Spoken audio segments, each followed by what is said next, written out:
Welcome, everyone. Thank you for being here and for taking the time to engage in our work. We are glad to hear from you. City Clerk, are you ready for the roll call? Thank you, Mayor Malakoutian. Here. Deputy Mayor Hamilton. Here. Councilmember Bhargava. Here. Councilmember Breyer. Here. Councilmember Nieuwenhuis. Here. Councilmember Robinson. Here. Councilmember Sumadoria. Here. Thank you. Deputy Mayor, would you please lead us in the flag salute? Yes, please stand if you're able.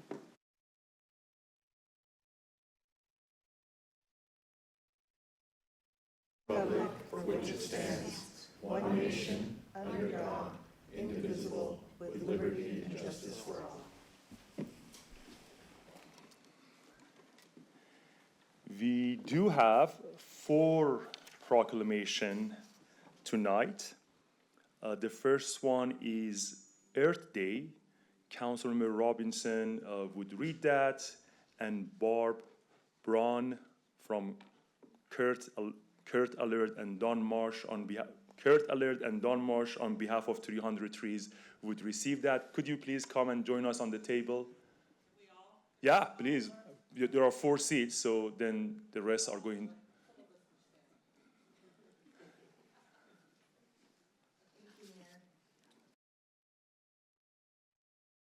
26 marks the 56th anniversary of Earth Day, a global day of recognition that began in 1970 to inspire awareness and action to protect the environment.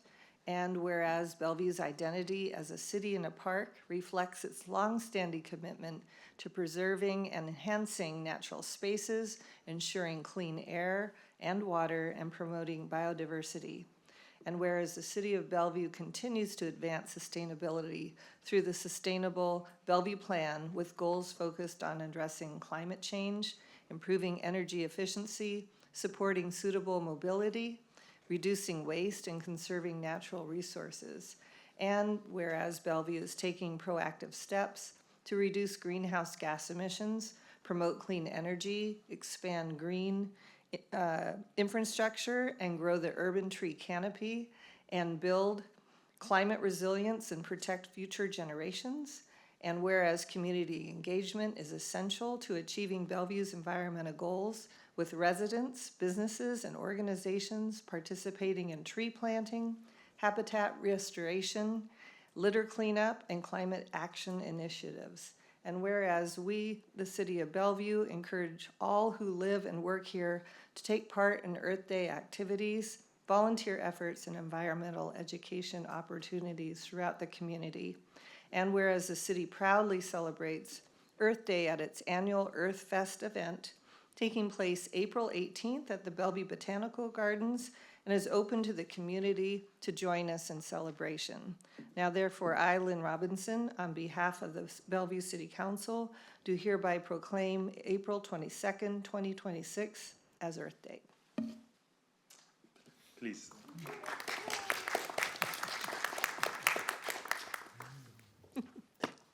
Please go ahead. Good evening, Mayor Mo Malakoutian and council members. I'm Benny Bosley, serving as Secretary for 300 Trees. We are an all-volunteer-run nonprofit organization entering our 7th year of providing free native trees to residents of King County, and we are very happy to celebrate Earth Day with you and the City of Bellevue. Just to catch you up on our latest activities, 300 Trees held our biggest giveaway yet this past February. We distributed over 2,000 free native trees throughout the 2-day event, and with recipients in 37 King County cities. In addition to our giveaway, we are now helping to run municipal giveaways in Bellevue, Redmond, Issaquah, and for the first time this fall, Sammamish. In partnership with Sammamish High School and the Eastside Audubon Society, we've planted a thriving mini forest on the grounds of the high school. This mini forest joins similar projects in Issaquah and Seattle, helping to educate kids and building new habitat for our wildlife. Thanks, Benny. I'm Don Marsh, co-founder and vice president of 300 Trees. And it's my great pleasure and honor to serve with Benny and our other fantastic 300 Trees volunteers. In addition to all the work Benny mentioned serving King County, we are also very engaged in the tree protection policies that have been developed and continue to serve Bellevue. Your focus on tree planting and tree protection benefits not just our city, but it provides a great example and leadership for our region. We are grateful for that because trees are integral to our quality of life and the health of our ecosystem. The physical benefits are well known: cleaner air, reduced noise, mitigation for deadly heat islands, and stormwater retention. But did you know that trees have documented mental benefits as well?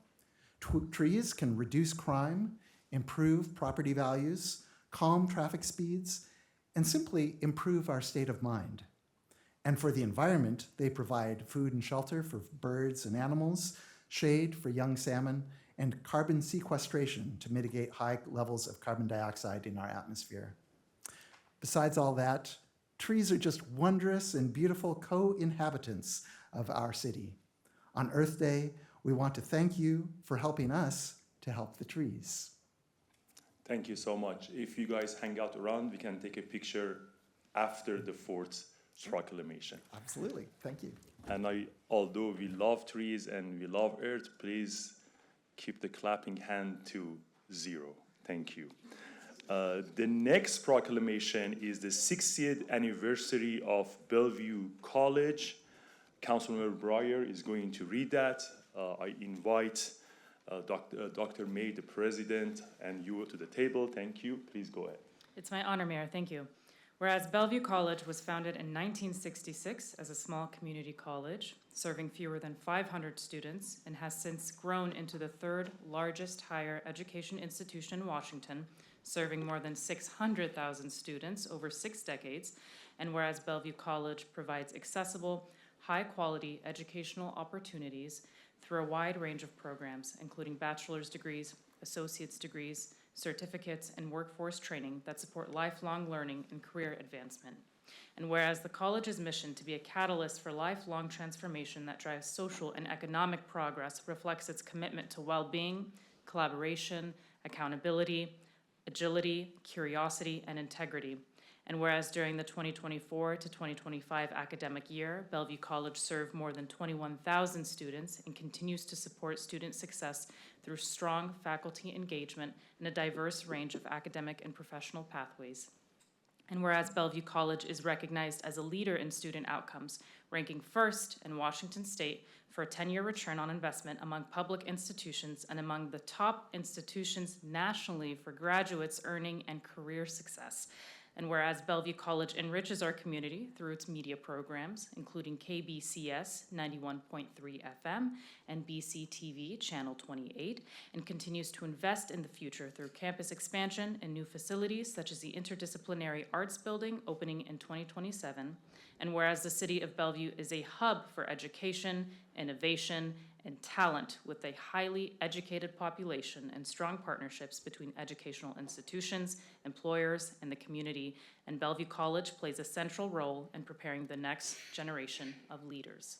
Now, therefore, I, Councilmember Noreen Breyer, on behalf of Mo Malakutian, Mayor of Bellevue, Washington, and on behalf of the City Council, do hereby proclaim the 60th anniversary of Bellevue College in Bellevue and celebrate 6 decades of impact, innovation, and opportunity, while recognizing Bellevue College's enduring role in shaping lives, strengthening the regional economy, and building a more connected and prosperous community for the future. Thank you, Councilmember Breyer. Thank you very much, Councilmember Breyer. Excuse me. I want to say that the college deeply appreciates the long-standing partnership with the City of Bellevue. The City of Bellevue was about 15 years old when Bellevue College was founded. And so while you are the older sibling, we have really grown up together in this region as this region has expanded and grown. And it's been an important part of the mission of Bellevue College to continue in partnership with the city and others to ensure that we're continuing to meet the needs of not just the City of Bellevue, but the region. You mentioned Bellevue TV. We're right now on Bellevue TV, which is hosted on the Bellevue College campus and has been for over 30 years.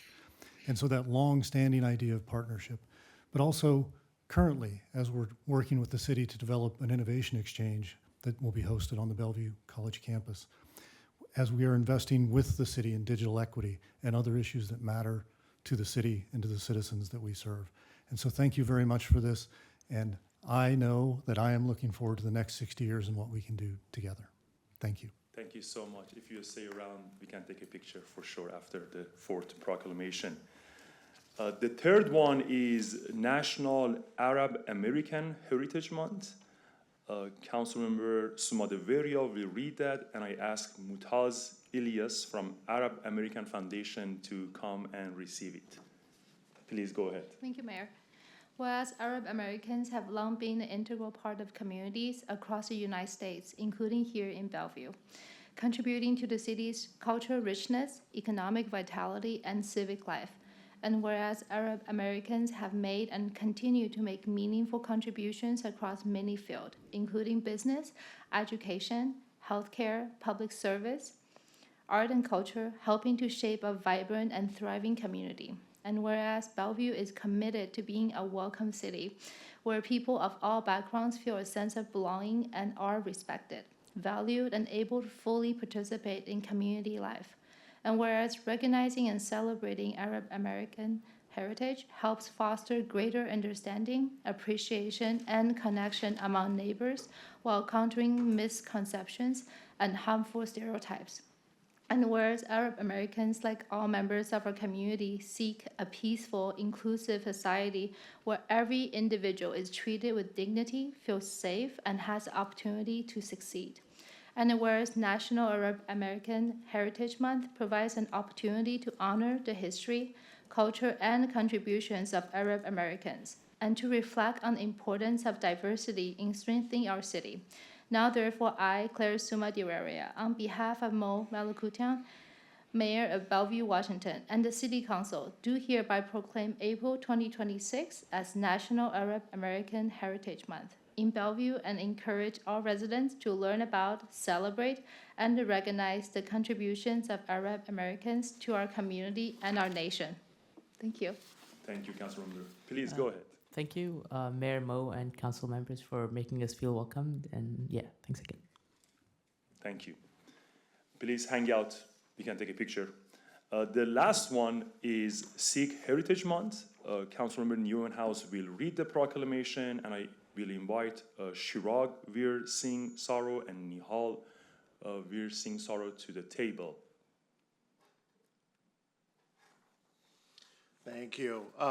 Whereas the City of Bellevue celebrates the rich cultural diversity that strengthens our community and recognizes the important contributions of Sikh Americans to the fabric of our city and of our nation.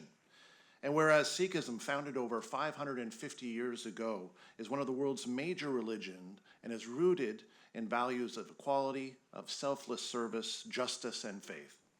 And whereas April is recognized as Sikh Heritage Month, a time to honor the vibrant traditions, spiritual heritage, and significant contributions of the Sikh community, as well as to acknowledge their resilience and ongoing efforts to advance equity and inclusion.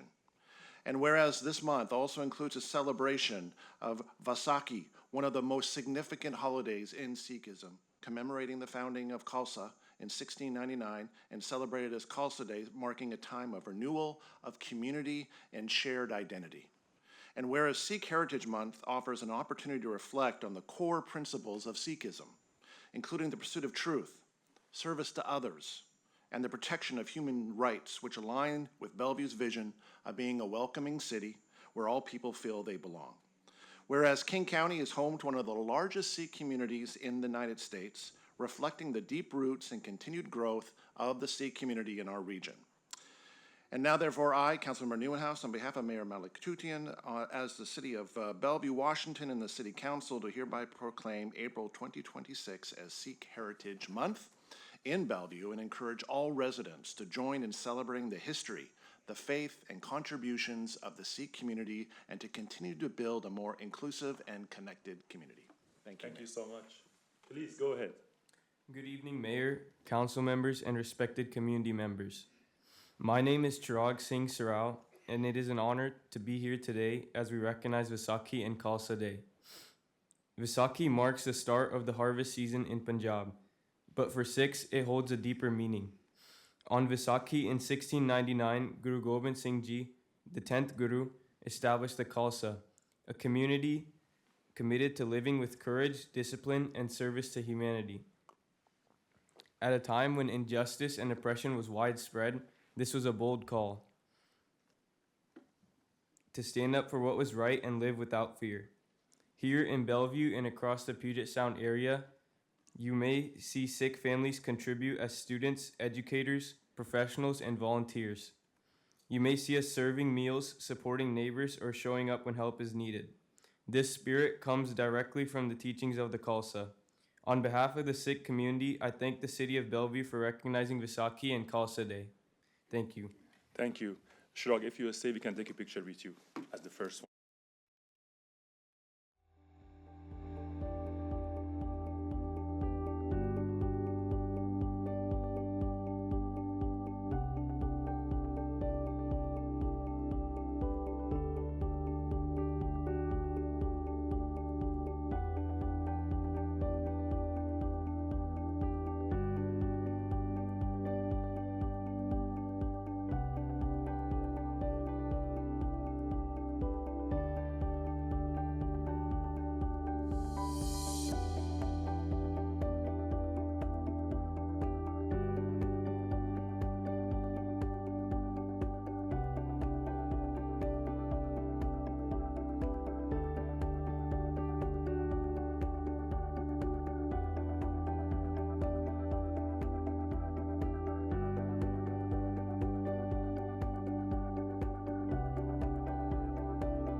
Do I have a motion to approve the agenda? I move to approve the agenda. Second. It has been moved by Deputy Mayor and seconded by Councilman Newhouse. Any discussion? All those in favor say aye. There is no opposed. The motion passes. City Clerk, can we go through the speakers that sign up for tonight, oral communications? Yes, thank you, Mayor. There are 7 pre-registered speakers, so before I start calling names, I'll go over a few things with folks. But first, I want to thank everybody who has signed up this evening, and the council appreciates members of the public engaging and contributing their perspectives, and also supports everyone's right to express themselves. I do want to note that comments shared during oral communications represent the views of individual speakers and do not necessarily reflect the views or values of the council or the city. And while the council does not respond to individual commenters during this portion of the meeting, please know that council or staff will be following up with those if and when appropriate. So I will go to the rules portion of this, and the total time of oral communications is for a period of not more than 30 minutes, and all topics must relate to City of Bellevue government. People speaking to items on tonight's agenda will be called first, and then if time remains, people speaking to items not on tonight's agenda will be called. In both of those categories, the presiding officer is authorized to give preference to those who have not spoken to council within the last 60 days, or who will be speaking on topics that will come in front of the council within the next 60 days. Each speaker will be allowed up to 3 minutes to speak, and only 3 speakers are allowed to speak to any one side of a particular topic.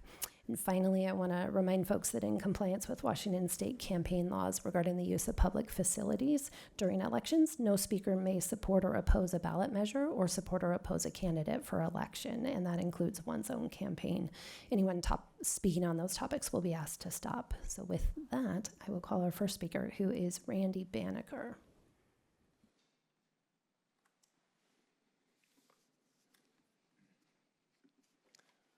Welcome.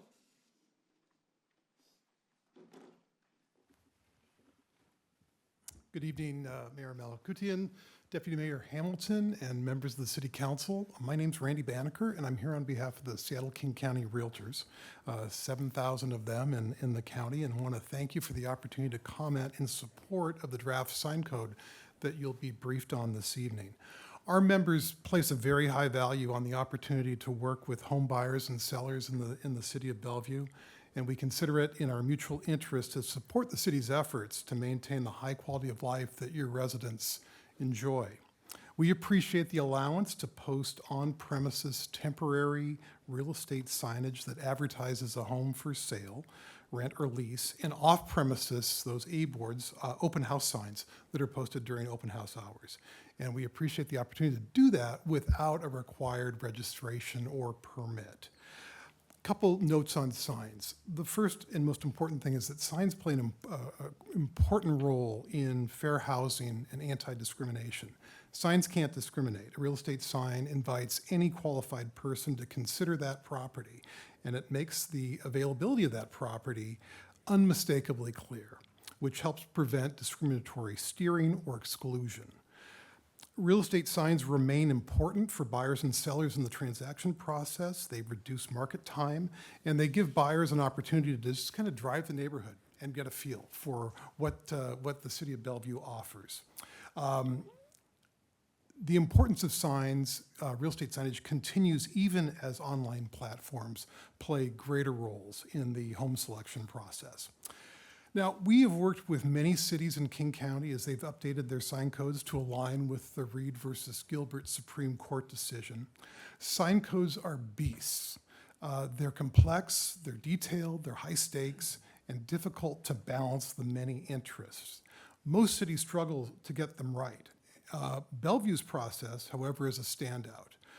It's a model for responsiveness to the public, to the community, and to end up drafting a code that's effective. Development Services staff has been engaged with sign users, helping us understand the direction of the code rewrite and taking seriously our questions and concerns early in the process. It's good work, and it means the world. The draft before you complies with the Supreme Court decision. It streamlines and clarifies the code, makes it more user-friendly. works for sign users and preserves the aesthetic of Bellevue. I'd urge your support of it, and want you to know if you have any questions regarding real estate signage, I hope you'll consider me a resource. Thank you. Thank you. Thank you. Our next speaker is Matt Jack. Welcome.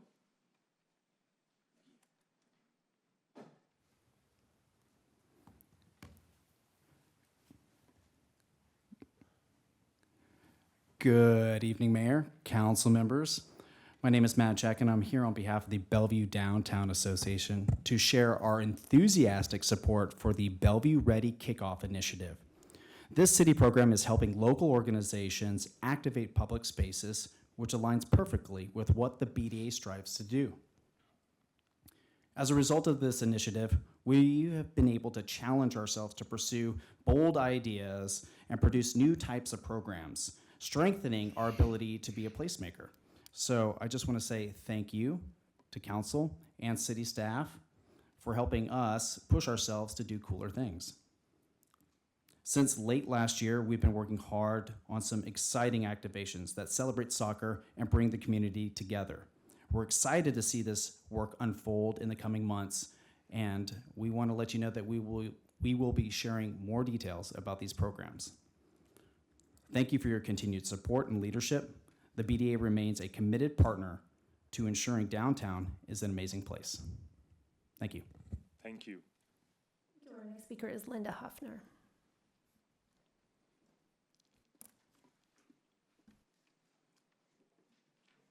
Welcome.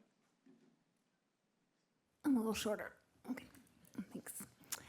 Good evening, Mayor and members of the council. My name is Linda Hoffner, and I am here representing the Spring District, also in support of the Bellevue Ready Kickoff. So we also, in partnership with the BDA and the city staff, have been working on activations for the upcoming World Cup games. Very exciting.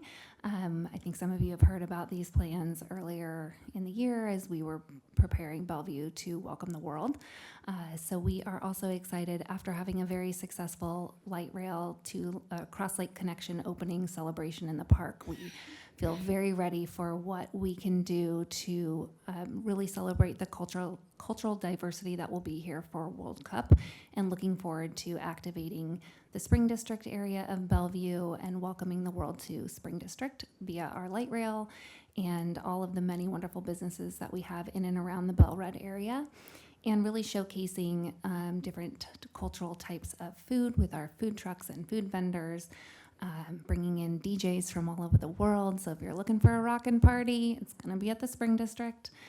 We have some amazing soccer jerseys that we'll be wearing. I'm going to compete with Emil on his jerseys that he's creating, and really hoping to have a very cool fashion show with jerseys involved. So looking forward to welcoming you all to the Spring District to celebrate soccer together. Thank you. Thank you. Thank you. Our next speaker is Santiago Potenciano. Welcome.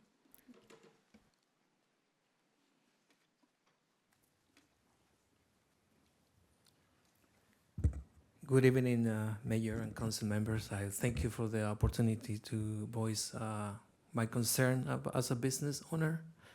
My name is Santiago, and I am the owner of Andiamo Ristorante, which is located about 3 blocks north from here. I'm here today because while the data might show that crime is going down, the reality for small businesses like ours tells a very different story.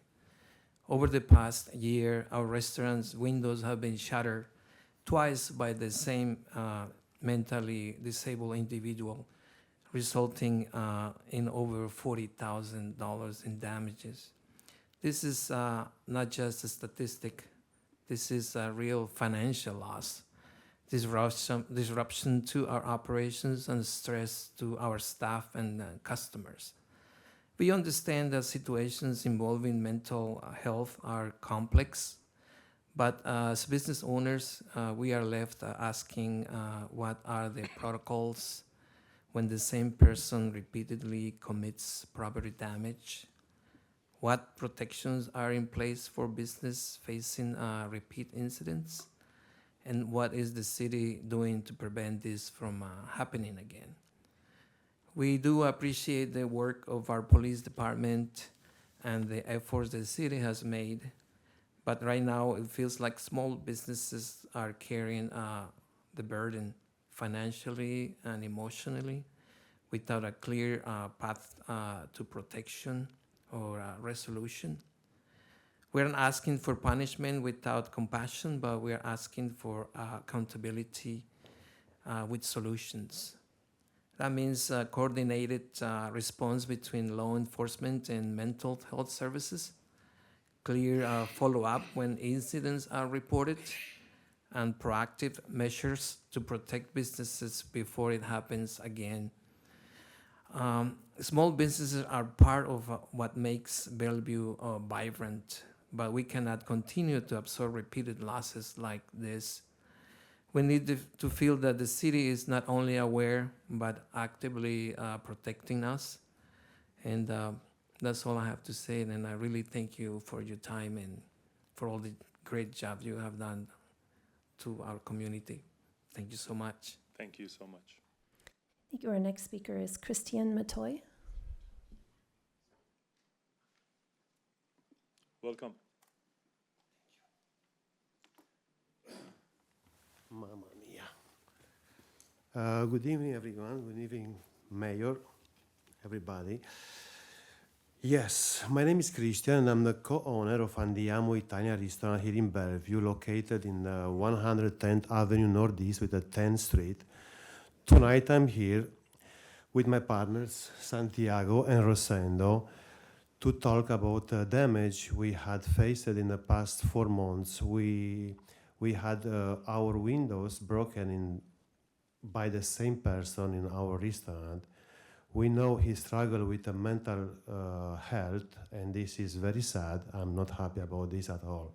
The damage he caused, it was very expensive, somewhere over $40,000. And right now, with this difficult economy, people losing their job, everything getting more expensive. I feel it. I know you all can see it too. Our restaurant is down 30-40% compared with a year ago. Better like 2 years ago, I'm sorry. So on top of this economic struggle, we don't want this person to come back and break again our windows. We are a small, happy family restaurant. We work together, we eat together, we communicate together, we love together. Our amazing customers feel that great energy when they come in. And we want to keep our restaurant happy with the happy customers. That's why we are still surviving. We are here tonight to ask for protection from the city of Bellevue, from Bellevue police to help us to keep this person out, actually to keep this person away from our community, from our restaurant. So please help us. Yes, thank you so much for giving us the opportunity to be here. Thank you, Mr. Mayor. Thank you, Mr. Jared. You are amazing. And yes, let's hope for the better times. Let's stay healthy. Let's stay happy. Let's be positive. Thank you so much for listening to me. Unbelievable. I'm so, thank you. Thank you. Wonderful. Thank you. Our next speaker is Maria Hudson.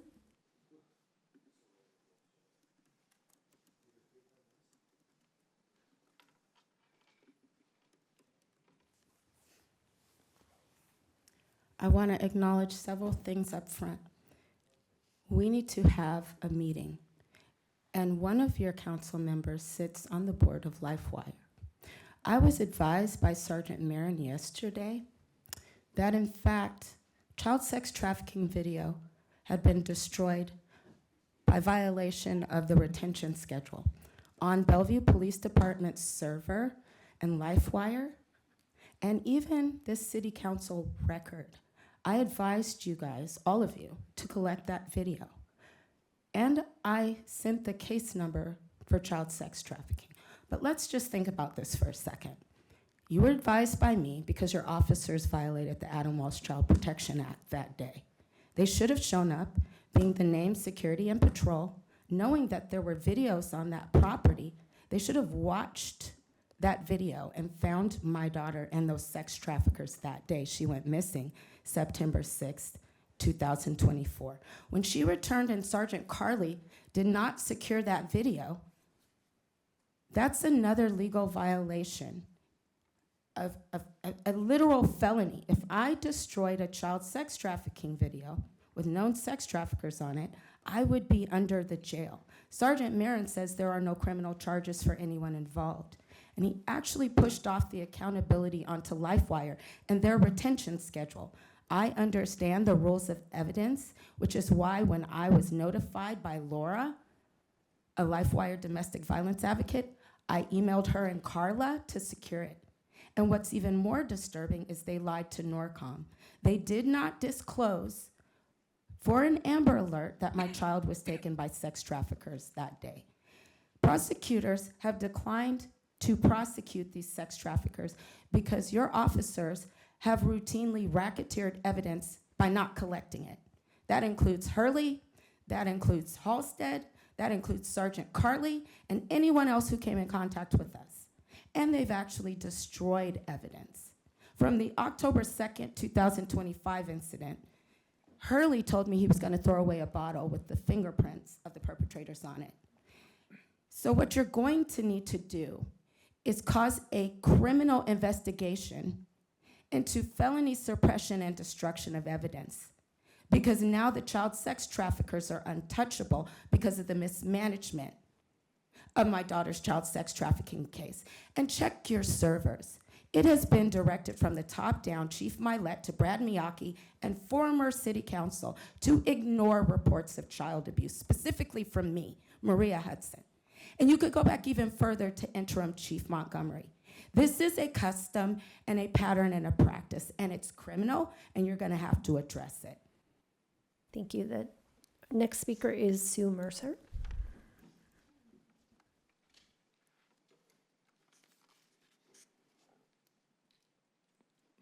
Welcome.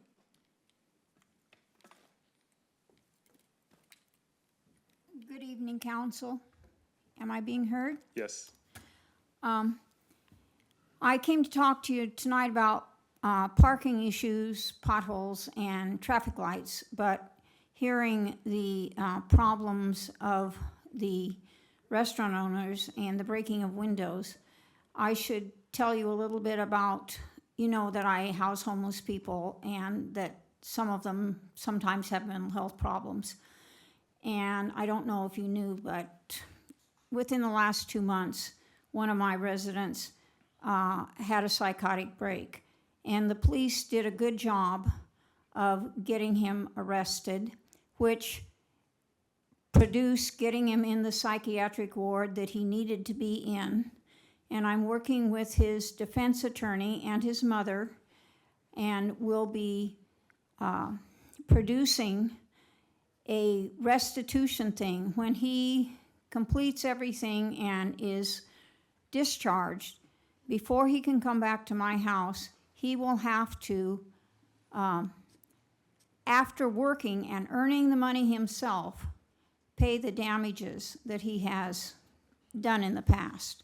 And so this might be something you guys could help these people with this person who is obviously a danger to the community and under the law could possibly be detained and put in psychiatric care. Now I only have 1 minute and 23 seconds to talk about parking. But it's very important that you change the ordinance so that people that live on steep hills can park on the wrong side of the street with their wheels into the curb. That's one thing, and that's just for public safety. And the other one, again, is to grandfather in all of us who owned houses and homes before 1994, when you changed the parking regulations to make people move their car every 24 hours. You know, when I bought my home, parking in residential areas was free. and it needs to be free. And stop supporting towing companies by allowing them to tow cars. Get your own tow truck, and when that tow truck is not towing cars, have it a multiple thing that he can do something else. He can be a double person for you. And I want to compliment the street maintenance people, but there are still 2 big potholes on Southeast 22nd, about 153rd, that need to be addressed. Thank you. Thank you. That is the end of our pre-registered list tonight, but we do still have a few minutes. So I'd ask if there's anyone else joining us tonight who'd like to make a comment to the council. That goes for those in person as well as those online. I do see one hand online noted as Heidi. I'm assuming this is Miss Dean. Is that you?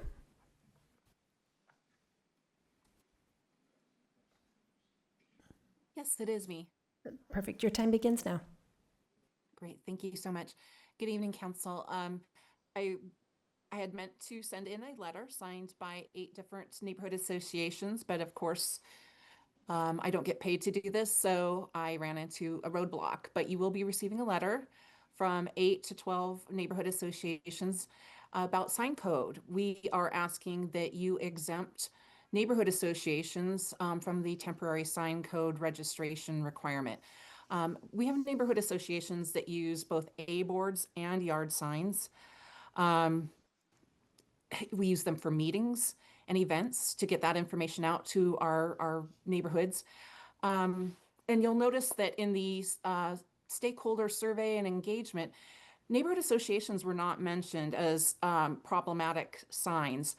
You know, and unlike other types of temporary yard signs out there, you know, candidate signs, small businesses, youth sports, we actually have a stake in making sure that our signs are placed in appropriate places within the right of way, that they're maintained while they're being displayed, and that we remove them in a timely manner, because we put a lot of time into creating these signs. And for example, Newport Hills has spent close to $2,000 having multiple sets. We have about 8 sets of signs that we've printed for our events and our meetings.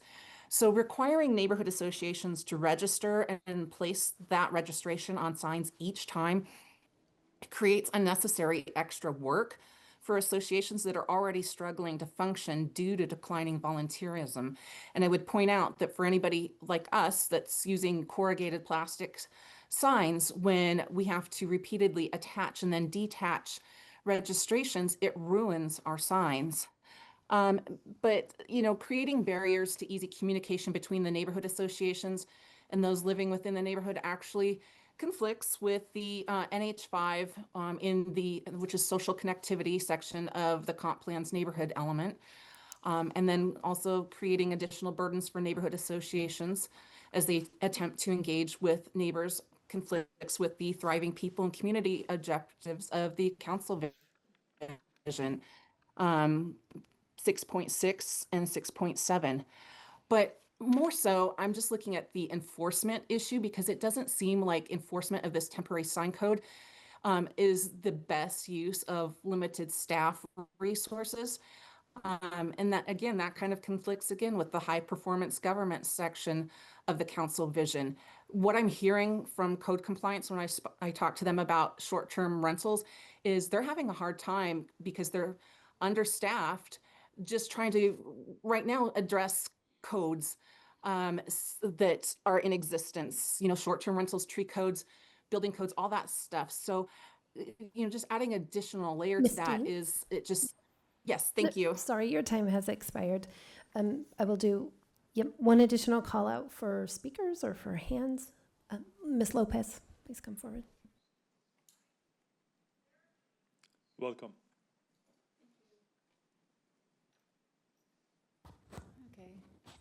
Good evening, council members. I'm Loretta Lopez, and I'm a board member of the Brattle Trails Community Club. We haven't had time to have a board meeting and make a decision on a Brattle Trails position, so I'm speaking for myself personally. I attended the first meeting about the sign code, and I made comments to Charlie. and I explained that for neighborhoods, we put out our A-frame signs, and I didn't think, and that registration was not a good idea. The city did make some adjustments to the sign code. From a practical point of view, I think we should regard the neighborhood associations as helping with the neighborhood outreach, because we are the ones who are out there informing our neighbors, hauling the signs out, hauling them back in. I think they should be exempt. I think we should be regarded as partners in what we're doing and trying to educate the residents about what the council is doing. It's a big job to keep track of you all. It is a big job to keep track of everything that's going on in the city. So from a practical point of view, I think it would be best to regard us as exempt from this type of registration. And the other comment I have is that it would have been a good idea to have had a how shall I say? Can I just pause you for a second? Yes. Can we not have a conversation over there? And they are pausing your time. Okay. Thank you so much. Go ahead, please. Yes, I think in the future, the city, when it's going to adopt codes that affect neighborhood associations in this way, it would be good to start by asking us for our advice first, because there is a lot of experience and wisdom, and we want to all work together to make Bellevue even better. So thank you very much. Thank you. Okay, that does bring us to the end of oral communications. Mayor, I'll turn it back to you. Yeah, thanks everyone who took the time and shared their comments with us. While we don't respond to individual comments during this portion, please know that we are listening and staff will follow up if and when appropriate. We are at the exciting segment of the tonight report of the city manager. Thank you, Mayor, Deputy Mayor, and council members. I have two items. The first one is a presentation, so I will ask Sabra Schneider, the director of our Information Technology Department and our Chief Information Officer, to come on up. She, along with Julie David, who is our Business Operations Manager in the department, are here to share their experience and the results of a pilot program that is intended to expand technology access to our residents by providing free equipment and internet connection.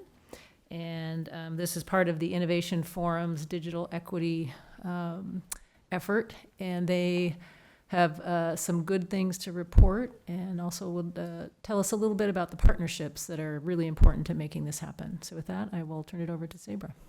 Thank you so much, City Manager Carlson. Good evening, Mayor, Deputy Mayor, and council members. We are excited to be here tonight to share an information-only update about the Innovation Forum's work. As a quick reminder, we were last before council on this topic in February of this year, talking about the advancements in the Innovation Forum work plan. We are here tonight to talk about one of the items in that innovation work plan. As you all may recall, about a year and a half ago, the community helped us prioritize 3 areas of innovation for the city to work together with community, private sector, startups, and nonprofits to advance. One of those areas was augmenting policies and priorities. That work led to you all adopting an innovation resolution. It led to the city's AI policy, and that policy work continues. Another one of the segments that we've been working hard on is growing, thriving innovation ecosystems. We work very closely with the Economic Development Department and private sector partners across the region to advance thriving ecosystems. But what we're here to talk about tonight is supporting and enhancing digital equity. And we're thrilled to present to you information about our first device pilot that Julie David, sitting next to me, was instrumental in bringing forward. And I also want to acknowledge the One City efforts of this. We worked very closely with the legal department. We worked very closely with procurement, and especially the folks at Mini City Hall to help us do this. So we want to thank them, even though they're not here presenting for you. And I will turn it over to Julie to talk more about the pilot. Thank you, Sabra. Good evening, City Manager, Mayor, and Council members. 2023 state broadband office data showed that more than 1,200 Bellevue households lacked either internet connectivity or a working device, underscoring a clear digital equity gap.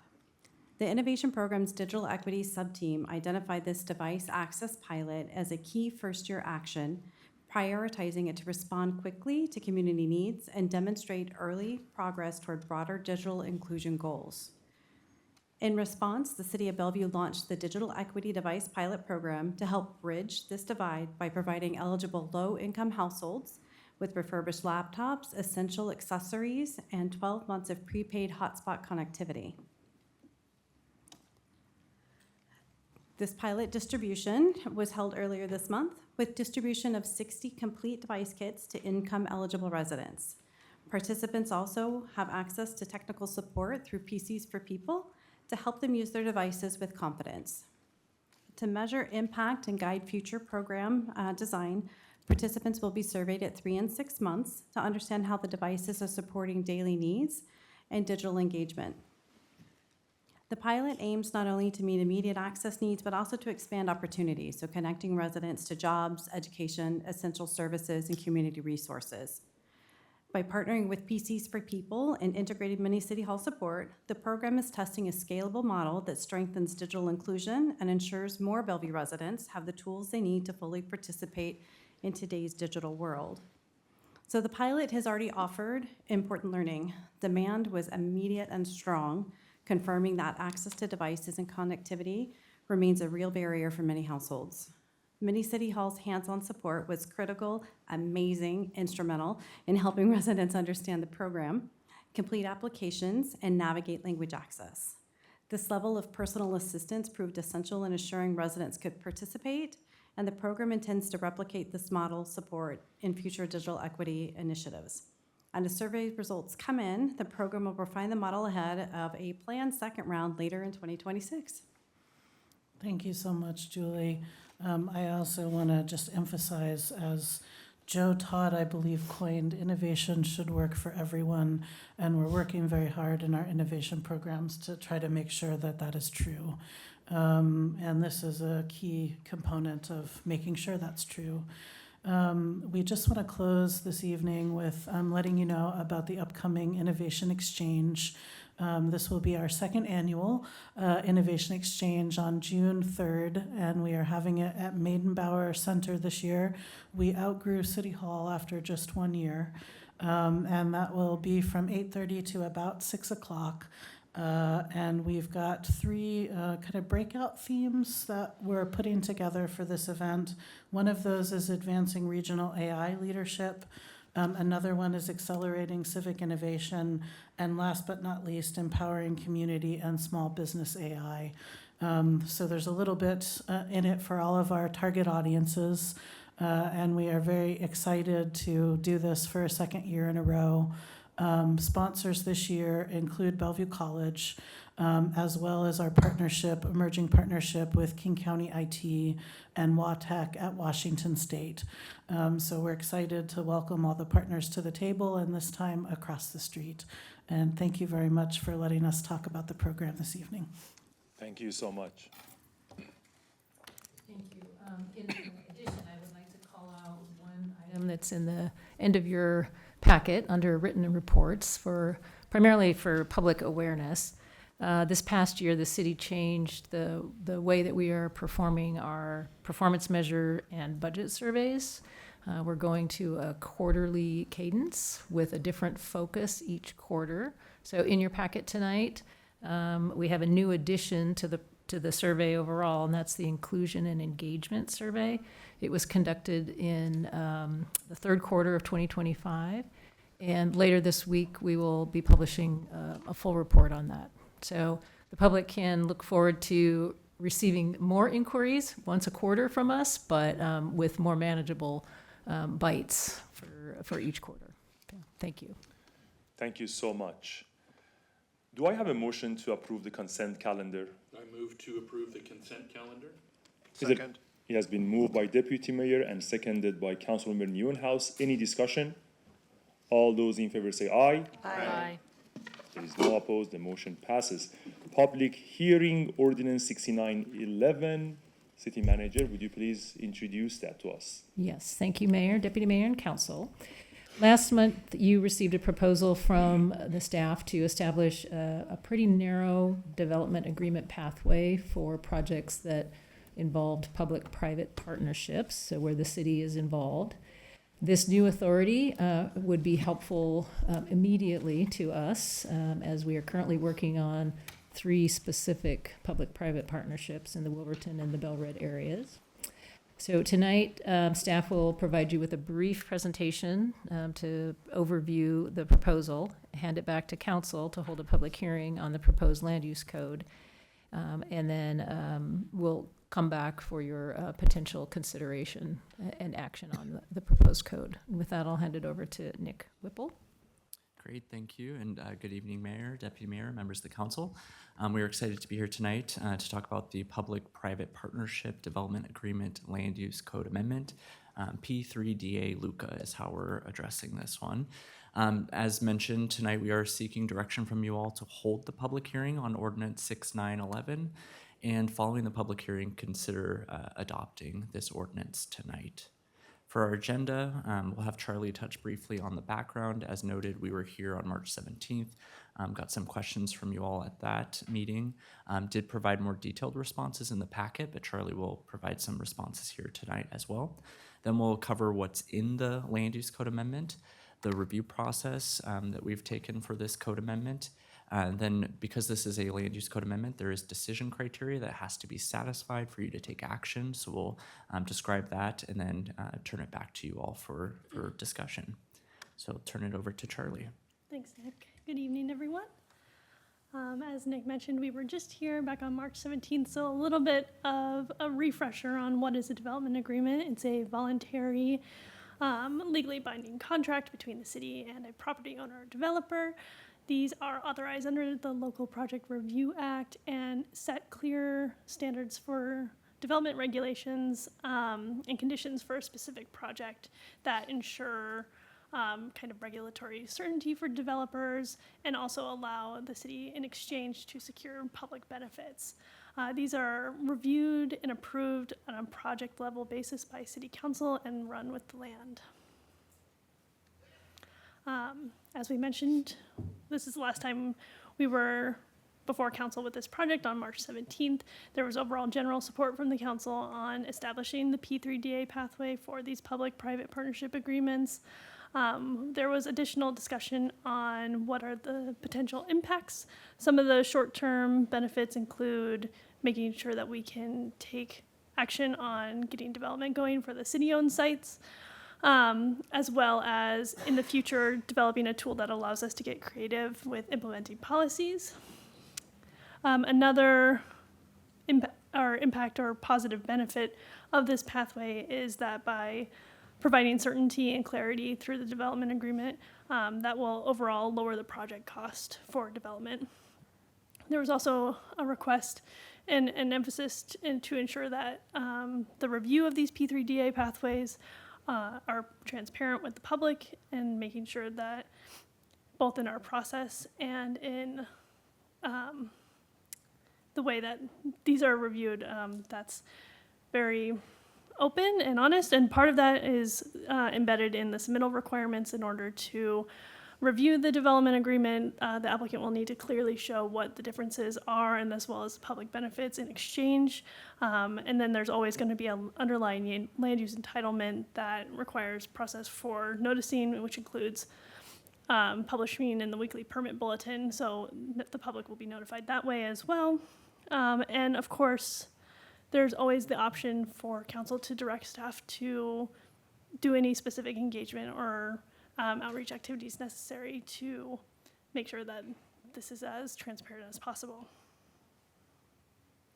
Another thing that came up was transparency in the framework of how to determine a public benefit, making sure that we don't get too prescriptive with our regulations in defining how much of height should be allowed per affordable unit. That might restrict us more than we would like and further limit the creative possibilities that could come from open flexibility for being able to define the public benefit based on the city's policy priorities at that time.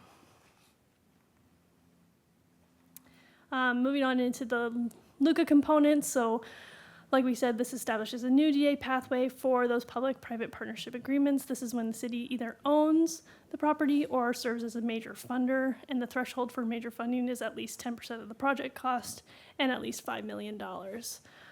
So these will grant greater development flexibility to support those key city policy priorities. Some examples include affordable housing, sustainability, and economic development. Some other components of the LUCA include consolidating the existing provisions. There's DA pathways in Bellevue, downtown, East Main, and a few other places in the code now that are scattered about to make it easier to use. They've been consolidated into one area of the chapter. And the LUCA also sets clear parameters about when a P3DA is authorized, what that process looks like, and other things such as how to modify these agreements in the future if so necessary.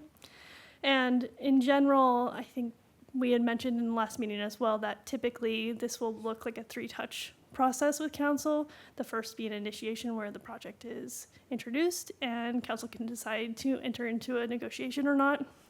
The second study session would go over the agreement more in detail, work out any additional components of the agreement, and then the third would be action, and that's typical, but of course you could always add more study sessions in between initiation and action. So for the LUCA process, we followed the process for noticing requirements, which includes publishing in the weekly permit bulletin. We had the study session on March 17th, which brings us to tonight for public hearing and potential action to hopefully have the P3DA path available soon. These are the decision criteria that must be met for a land use code amendment. The more detailed information on how this LUCA complies with these decision criteria is in the agenda memo. But the staff recommendation is that the LUCA meets these 3 components. With that, we are asking for direction from council to hold the public hearing and consider adoption of ordinance 6911, and I'll turn it back over to you for questions. Thank you so much, both. Do I have a motion to open the public hearing? I move to open the public hearing. Second. It has been moved and seconded. Any discussion? All those in favor say aye. Aye. The motion passed. We are in the public hearing. Thank you, Mayor. There are no pre-registered speakers this evening for the public hearing. I will make a note for the record, though, that the council did receive 2 written comments in your email on this public hearing. So at this point, I'd ask if there's anyone joining us this evening who would like to make a comment, please raise your hand. That goes for those online as well. Okay, Mayor, I don't see any hands. I'll turn it back to you. Thank you so much. Can I have a motion to close the public hearing? I move to close the public hearing. Second. It has been moved and seconded. Any discussion? All those in, go ahead, Councilwoman Actually, Robinson. I did have something.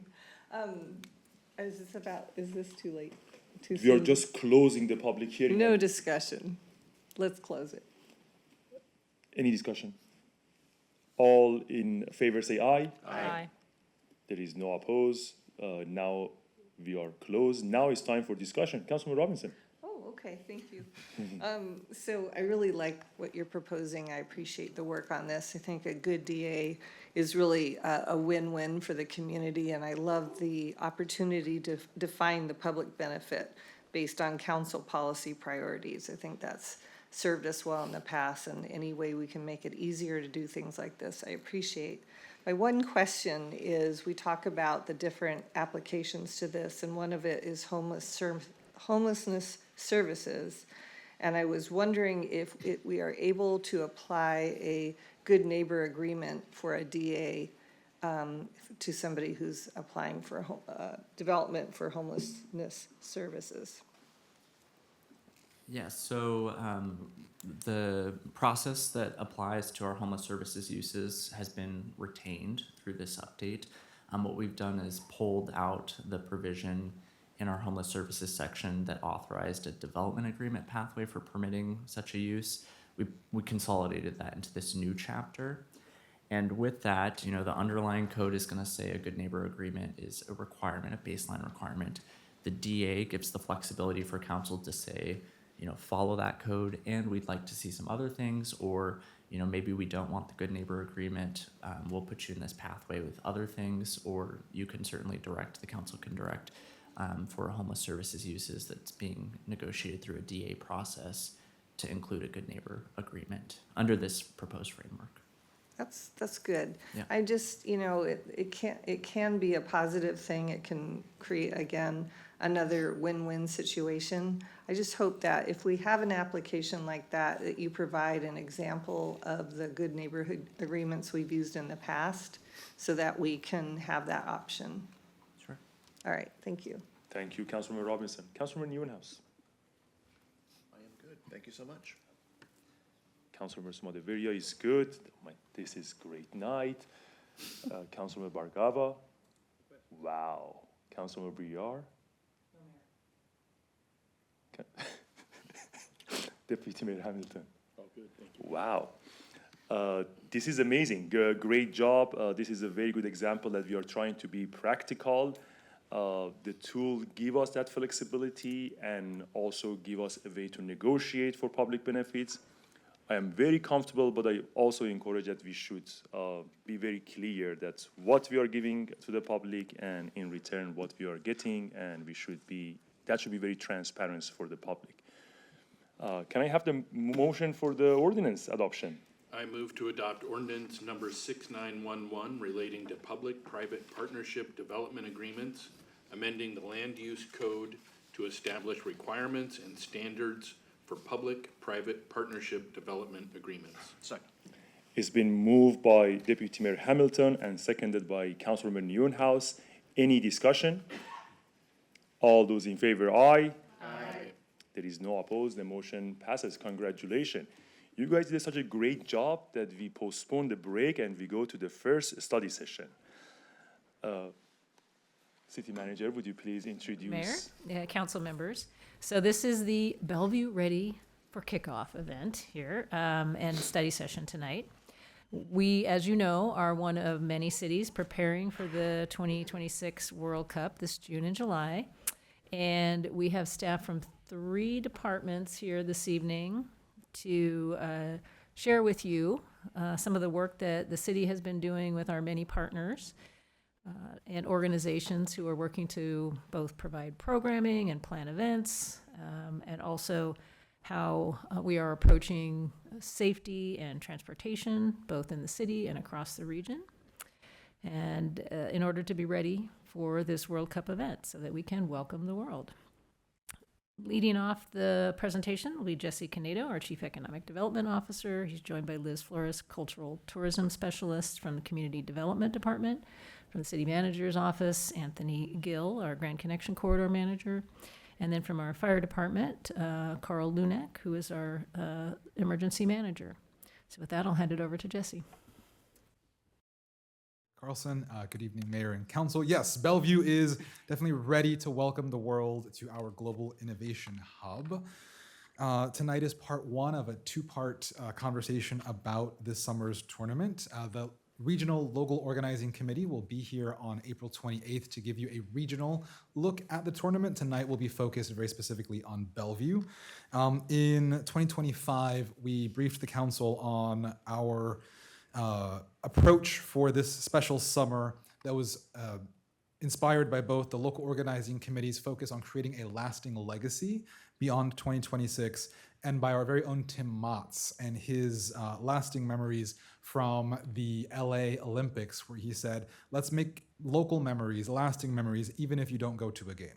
So we've been executing that with our partners, some of whom are in the room tonight, in the intervening months. Our agenda tonight's going to be in 3 parts: that Bellevue-specific programming and what our visitors and residents, workers, and learners can expect during the high season.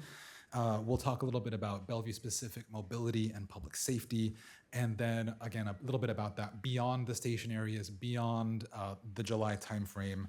What will we be creating for our community? So what should we expect? Bellevue is the 2nd largest hotel market in Washington state. Last year, we hosted over 2.4 million visitors here in Bellevue, and we have a summertime occupancy rate in the 85 to 92% range. So that means we are used to hosting a lot of very large amount of visitors, overnight visitors through the city. FIFA, we're expecting to deliver about 15,000 additional visitors in that time frame across the whole month. If you average those out across the 6 local games, that's about an extra 2,500 people per game overnight in Bellevue. There will be a different type of visitor that we'll be welcoming and introducing to Bellevue, so a lot of new audiences. Yes, some soccer fans, some soccer players, some soccer officials, and also what we're starting to see is as the room rates in central Seattle spike, our cruise visitors, the summer cruise visitors, are starting to look at Bellevue and book over here. And that's also a fantastic win for Bellevue because, as you all know, cruisers love to cruise. So if they've cruised once, they will cruise again. And when they come back, they will know Bellevue and we will welcome them back to this side of the lake.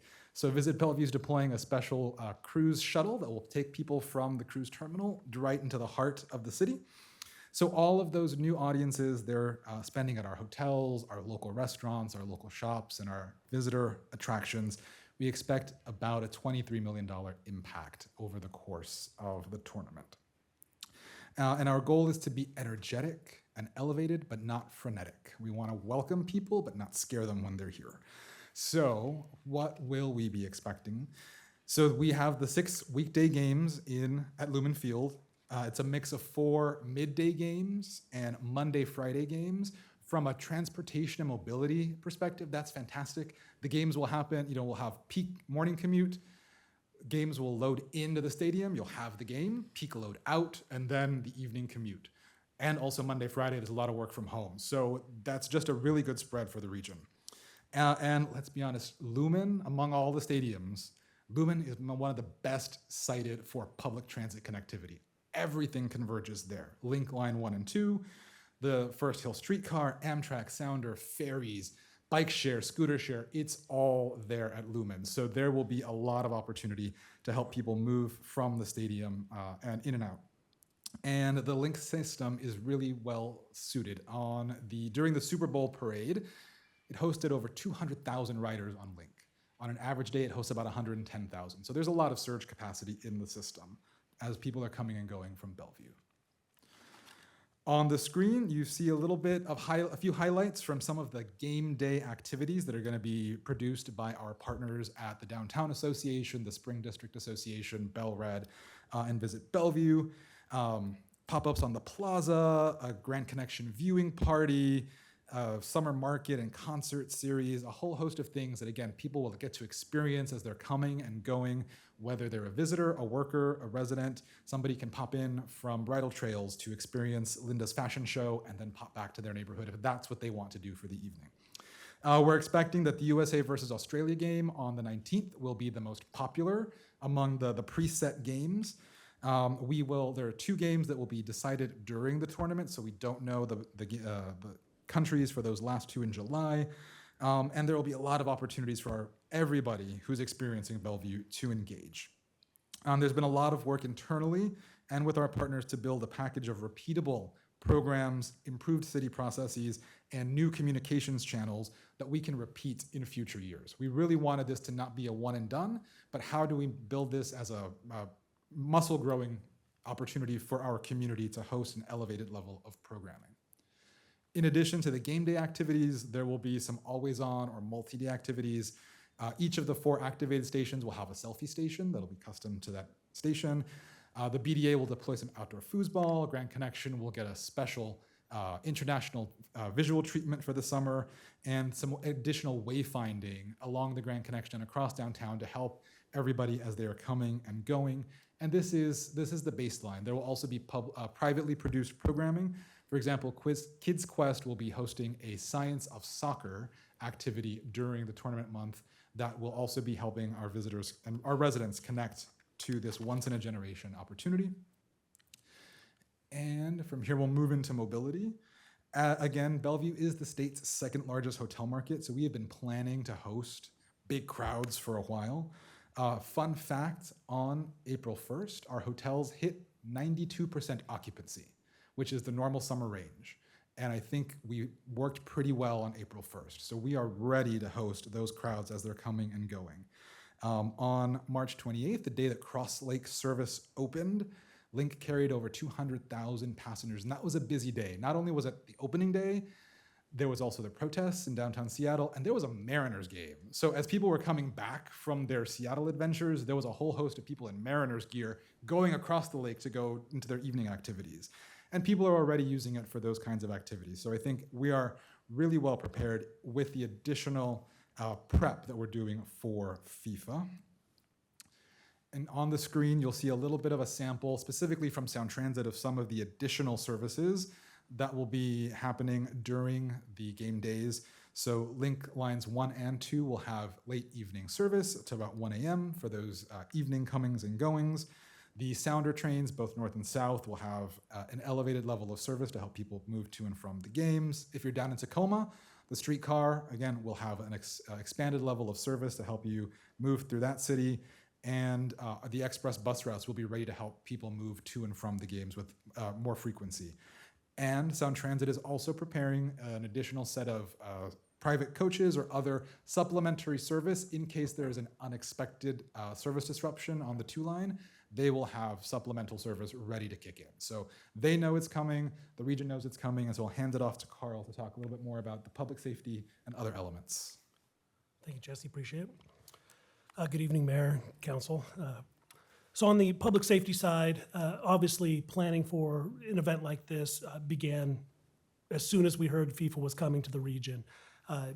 Primarily with police and fire, really leaning into the regional aspects of it. We know that when there is large events in Seattle, we are often called to help support that with additional staffing. And we knew that would be an impact to our community, and we needed to also be prepared to have wonderful events here within the city and not let go of a lot of those key vital resources.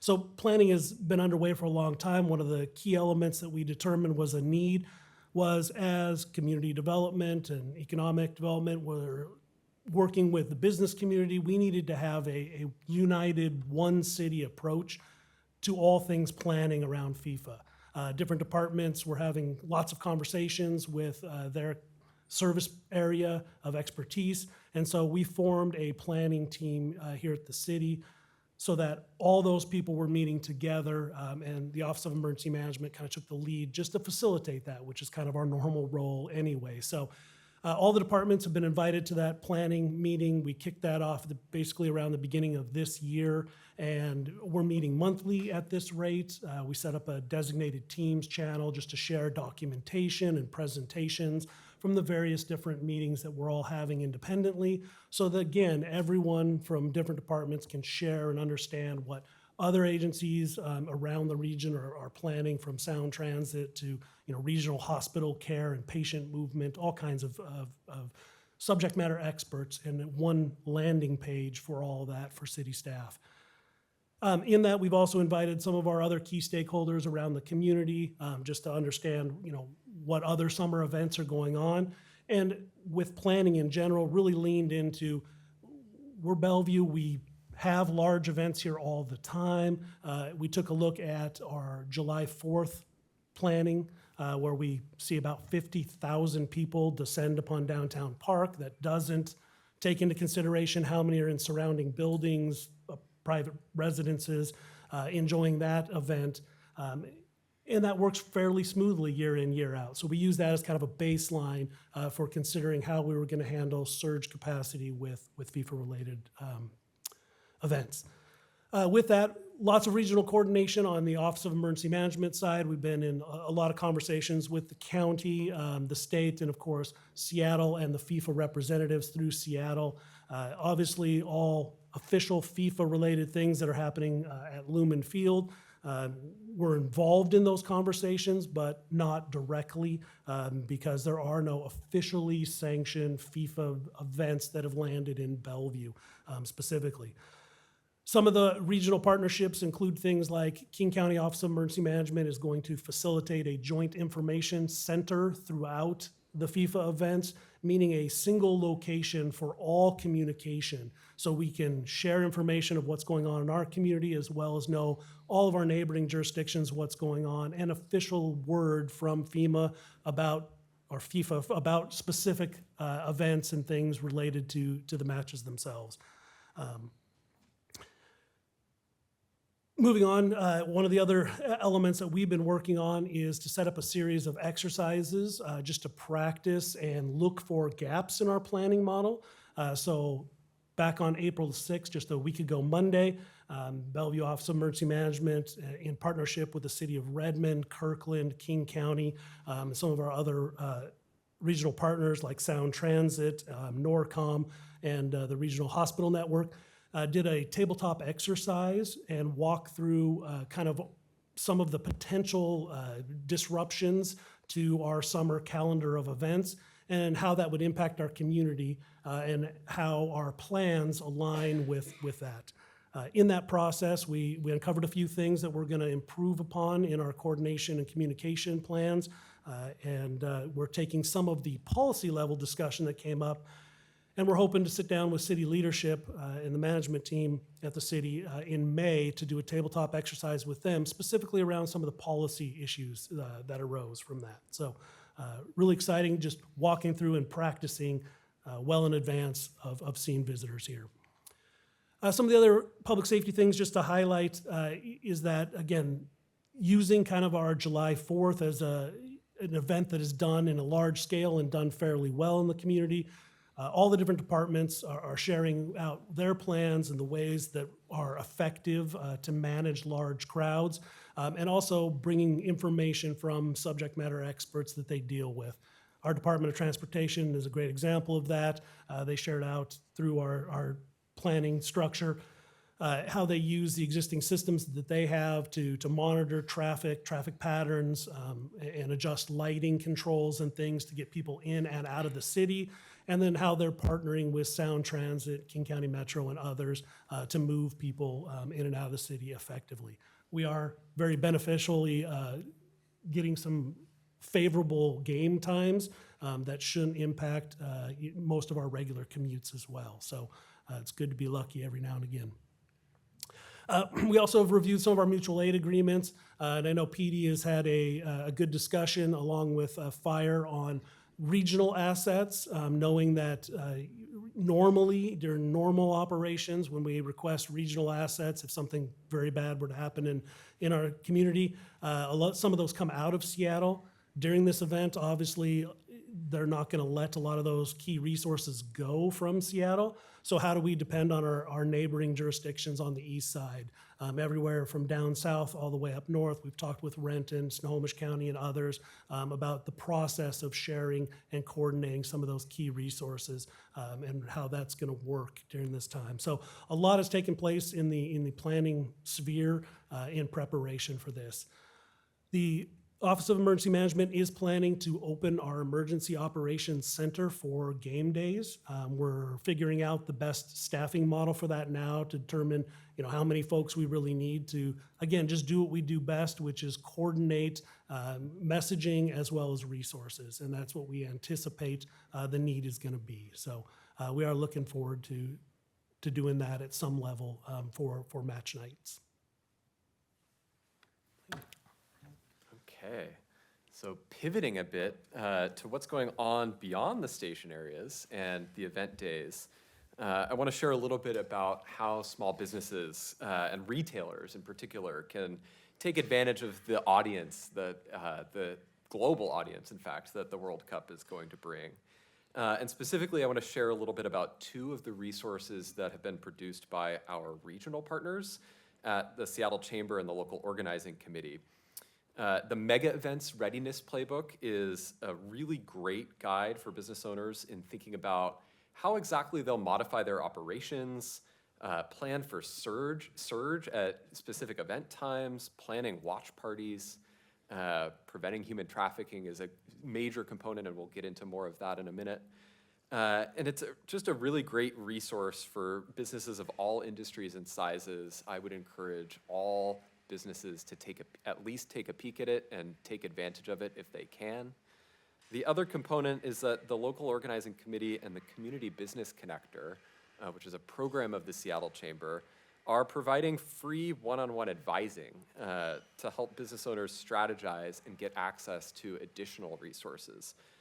So we have the QR code on screen, we have the web address. We encourage business owners to take advantage of those assets.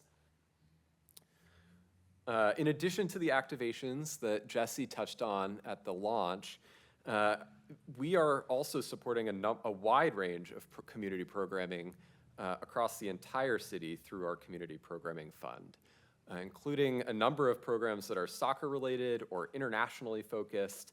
And these are taking place downtown in our business districts like Spring District, Crossroads, and across the city.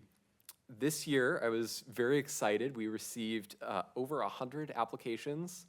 Our team reviewed 100 applications totaling $1 million of requests. We are in the final stages of reviewing those applications, but we do expect to award about $300,000 of grants, and we will be announcing those in the next 2 weeks on the city website. So keep an eye out for those. As with last year, the programs range from markets to live music. We have fitness classes and pop-ups. We have a number of programs that are specifically either timed or specifically themed around the World Cup. So it's going to be a great surge this summer in terms of additional programming. We also recognize, and Jesse mentioned this as well, that this is an opportunity for Bellevue to look its best to a new audience. So we've really been hard at work over the past few months on some physical improvements that will live on beyond the tournament, and a few of them will be rolling out in the next couple months. So along the Grand Connection, we've painted light poles. You may have seen them repainted along the Transit Center and in a couple other spaces. We've installed new banner brackets, and soon we'll be pressure washing and restoring old benches. The cleanup work also will restore power outlets along the Grand Connection, which is going to allow power access during special events like Arts Fair in the future, which is a great amenity that's going to live on. Beyond the Grand Connection, we have a new series of utility box wraps, which are set to be installed in the coming weeks, with several designs that are responsive to themes of soccer and play. In the Arts District in particular, you'll see a new large-scale mural that's slated to be installed prior to the tournament, and you can see snippets of that on screen here. This will be actually Bellevue's largest mural, and I believe it is one of the largest in the region. So this is going to be a great showpiece for the community that will live on even after the tournament. Finally, we want to provide some ways for community members to plan their own programs this summer. So we're excited to share that we are making a number of permitting improvements for community activations that will be rolling out later this month.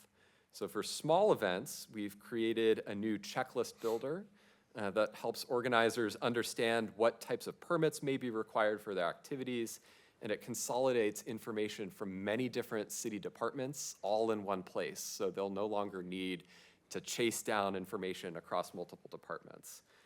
Most excitingly, we're deploying a simplified approach to hosting neighborhood block parties, which is going to allow community members to host small community gathering spaces or community gatherings in public spaces near their home. So for example, we've moved to a notification system for neighbors instead of requiring signatures. We've created a new video walkthrough for residents to be able to find their way through our permitting system. And we've developed a site plan tool that will pretty significantly reduce the cost and time required to plan a block party. So that's going to be a big improvement. As always, all of this will be wrapped in with robust support from the city's neighborhoods group. With that, I will pass it to Liz. Thank you. Oops. There we are. Don't want to skip ahead too much. Marketing and communications are a key component in getting the word out. When visitors are in Bellevue, they have several opportunities to know what's going on in the city. In addition to Visit Bellevue's paid and organic marketing, there's also an event calendar that keeps people up to date on what's happening in the city. Event organizers can add their events taking place during the World Cup to Visit Bellevue's site, and then that'll be available online and in hotel lobbies at welcome kiosks around the city. In preparation for the World Cup, these kiosks were also translated into 5 additional languages and will feature all events and activities from in the community during the tournament. Visit Bellevue has also worked with their partners at Visit Seattle to develop a Bellevue-specific sub-brand of the SEA 26 community branding package. This is going to allow Bellevue businesses and event organizers access to visual messaging and imagery for free and without fear of copyright infringement. This community brand is going to allow Bellevue businesses and events to show up in a way that is regionally aligned, but also be distinctly Bellevue. Our small businesses have many ways to help them be successful during the tournament. We're providing information via flyers, websites from the cities, and access to Visit Bellevue's partner portal, which will help give them access to free marketing, to marketing free of charge. And our next steps. So as Jesse mentioned before, the Seattle Local Organizing Committee will present at Bellevue City Council on April 28th, and this is going to offer an overview of the regional context during the tournament.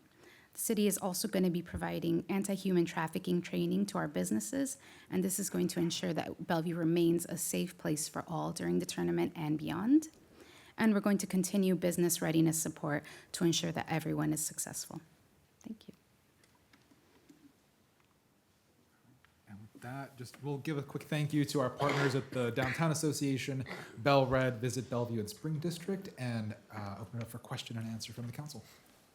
Thank you so much, Jesse, Carl, Anthony, Liz, and the whole team and all of our partners that they are sitting on the back. We are also super excited. We will go around the room. Councilwoman Newhouse, we'll start with you. Okay, thank you, Mayor. Appreciate it. Great presentation. Lots to be excited about for sure. You know, beyond just that, we're going to get a wonderful experience of seeing world-class football played here in our backyard. So, a couple of quick questions that I just had, but really appreciate you just kind of laying out the full breadth of all the activities and just the many ways that our city is preparing for this, once in a generation probably experience that we're going to have here. First one. Going back to the hotel rooms, are we hitting our expected numbers on that currently right now? I did see some reports from other cities that were cutting back some of their economic,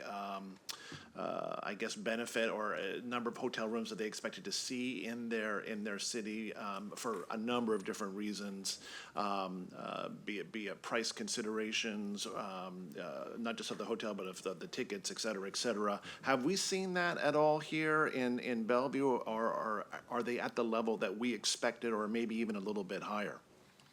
Great question, Councilor. I'll answer a little bit and then ask Liz to give some details. I think, as you're pointing out, across the whole tournament in the U.S., there are cities that are experiencing some different occupancy or pre-bookings because of course, a lot of things happening in the world.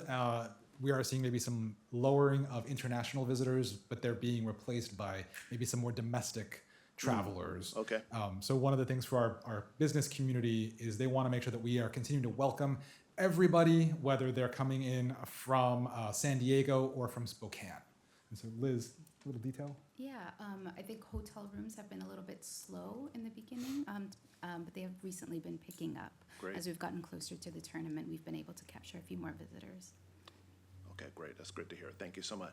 Speaking of kind of geopolitical considerations, whenever you have an event like this, not just a huge event like a Super Bowl, but this is a worldwide, event. event. Are we working with our federal partners, state partners, regional partners on this to ensure, especially given some teams more than others might attract some more attention, unfortunately, or maybe positively. It really depends. But how are we working with those federal partners to ensure the safety of all, beyond all the core things that we'd be doing already, but given the extra perhaps consideration given what's going on in the world right now? Yeah, I can speak to that a little. Yeah.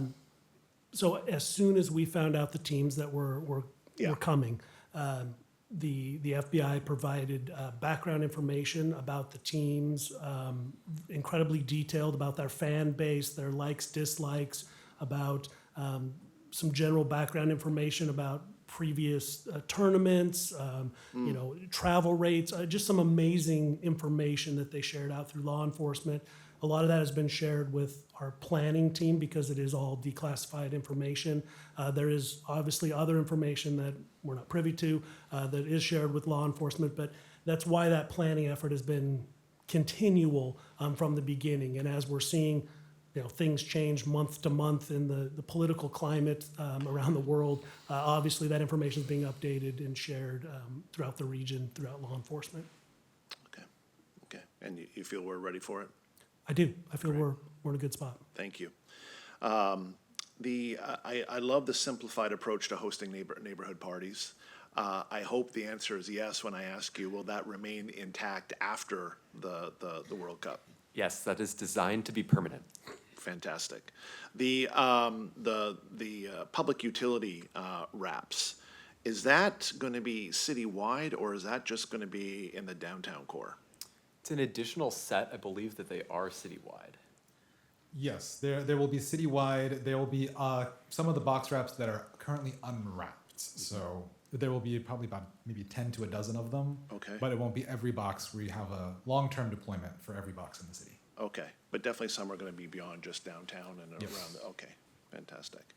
I think that's my questions. Thank you, Mayor. Thank you so much. Councilmember Bargava. Thank you, Mayor. Again, fantastic presentation. You covered a lot of ground. Super excited about the World Cup. So this is really great. I've got a couple of things I want to just say, really great thinking, and then a couple, three really simple questions. One, I really love the idea of the cruise shuttle. Like, this is an opportunity which will bring people spilling over from where they would not have typically been and give us an opportunity to showcase and hold, in some ways, folks who would not have been here otherwise. And the idea of making that really, really easy to go back and forth with the cruise terminals creates some level of maybe longevity in that idea. So I really appreciate that. Great idea. I also love the one-stop shop thing you laid out, which is making sure the permitting process and all of that is really, really simple.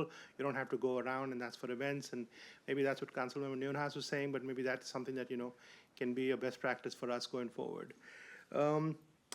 Couple, three really quick questions. One is on that idea of small events and block parties and things like that, permits are required. Are we making sure that we're not going to be backlogged in any way? Because there could be a spike that we see. So how do we make sure this is a time-bound thing, that we will be ready and not backlogged in any way? Yeah, so that's one, we don't anticipate that being an issue this summer in particular, but it is something that we want to watch. So we have a number of improvements that we're making to the small event organizing process. And one of the things that we actually are looking at as well is maybe not everything needs a permit in the future.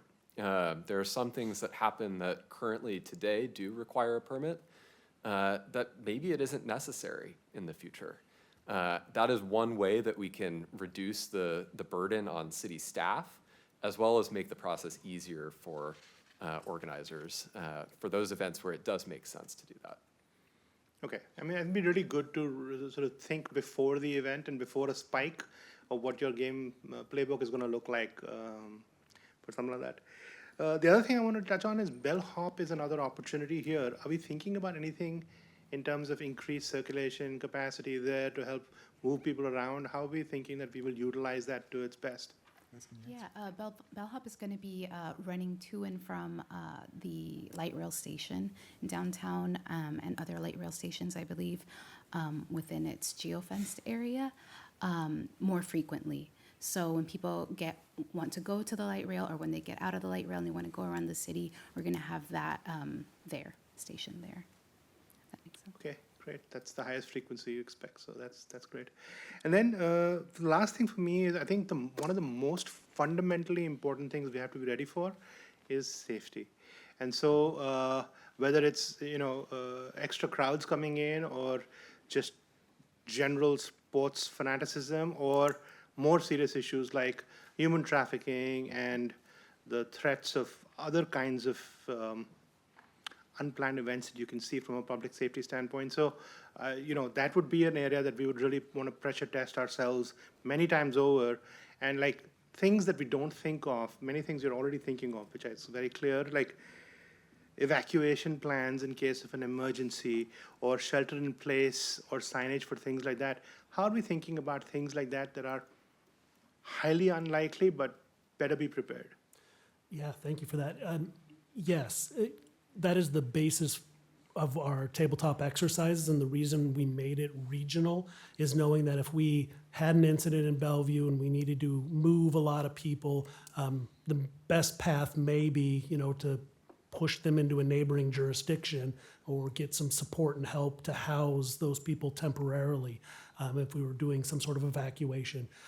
That tabletop exercise series that we did just a week ago really helped us do some of that planning for those extremely unlikely, rare type of scenarios. But it just allowed us to walk them through in a casual conversation way to really see where our plans are robust and where there may be some gaps that we can close between now and the days the events actually take place. Okay, that's great. So you're going to have a playbook, no thinking required sort of situation. That's the plan. Last question, very quick. How are we going to make sure there's no price gouging in place? Oh, that is a really good question, council member. So we are working really robustly with our small business community to get the word out. And I would say particularly for our small businesses, there's some concern just about, they want to make sure that we're not scaring potential visitors away. So they're cognizant of pricing. They're looking at doing specials and other things during the tournament to help bring more people in. I think because of where we are with some of the teams and visitor numbers, they want to make sure that they're as welcoming as possible and not price gouging. Yes, I'll just double click on that once more.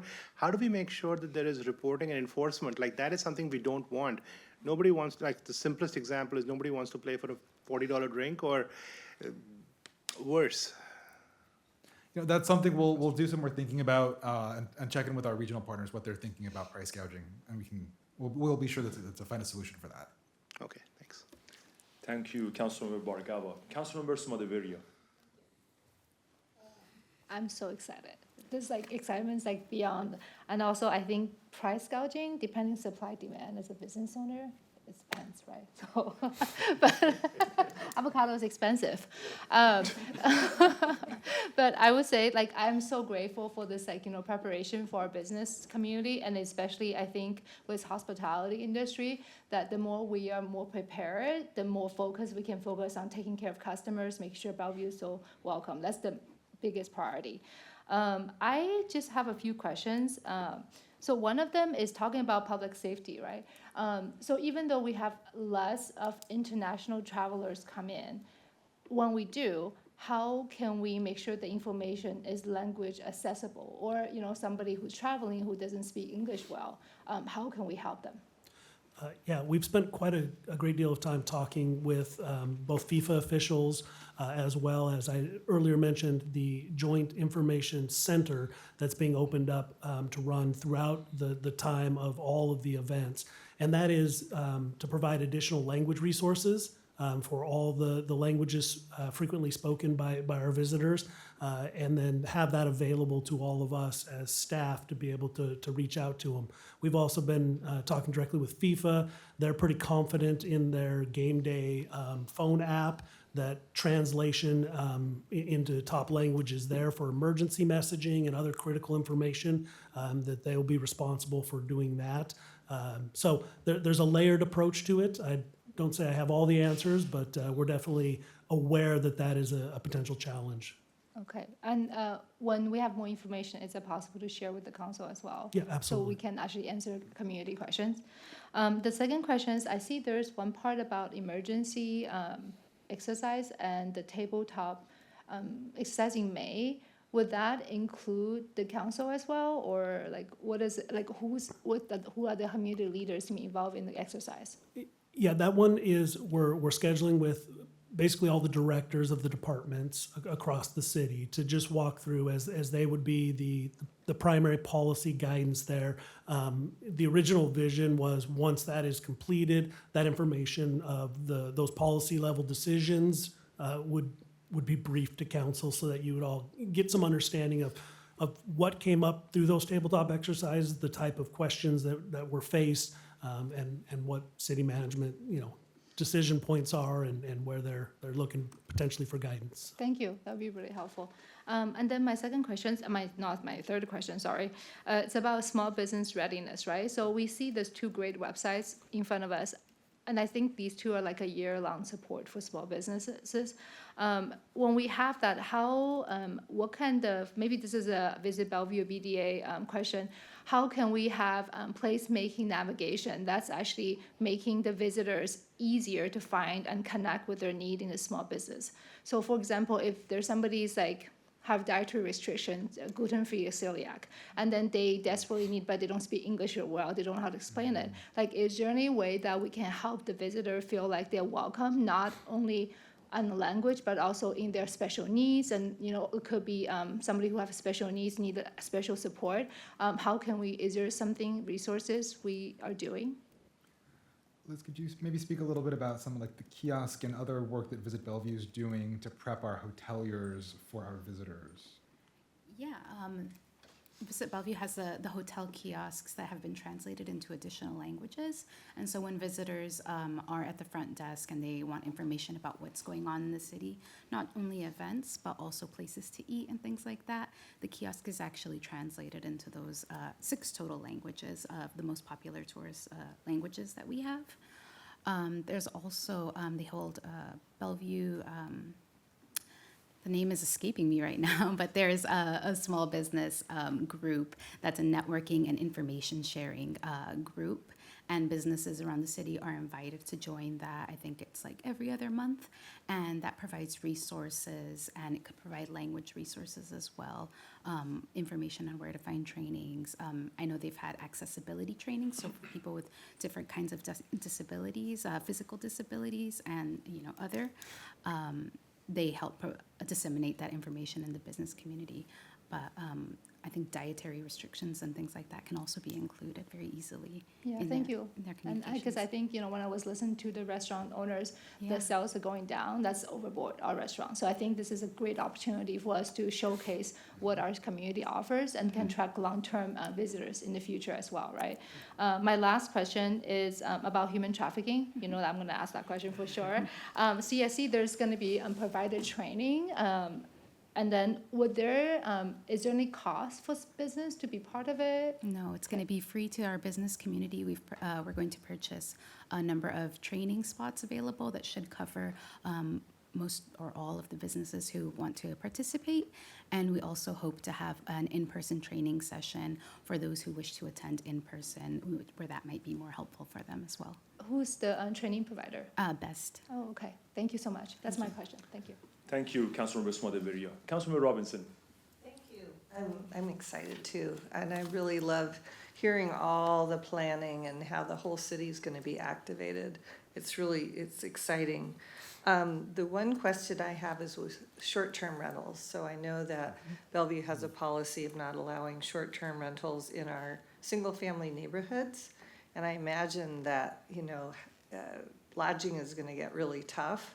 And there'll be an opportunity for people to rent out their houses or rooms during this time. And I wonder if we are going to do more enforcement or maybe go the opposite way and actually allow waive it for a month or something. I don't know if you thought about it. For the moment, we are not looking at loosening the regulations around short-term rentals, but we are providing more information for the community through our outreach and through our city websites about the current regulations. And Visit Bellevue has been keeping an eye on the kind of the demand for short-term vacation rental by owner types. Liz, did Brad provide any update on that by chance in the last meeting? Not off the top of my head, but I can look into that and provide more information. Okay. Yeah, I'd be interested. Thank you. Thank you.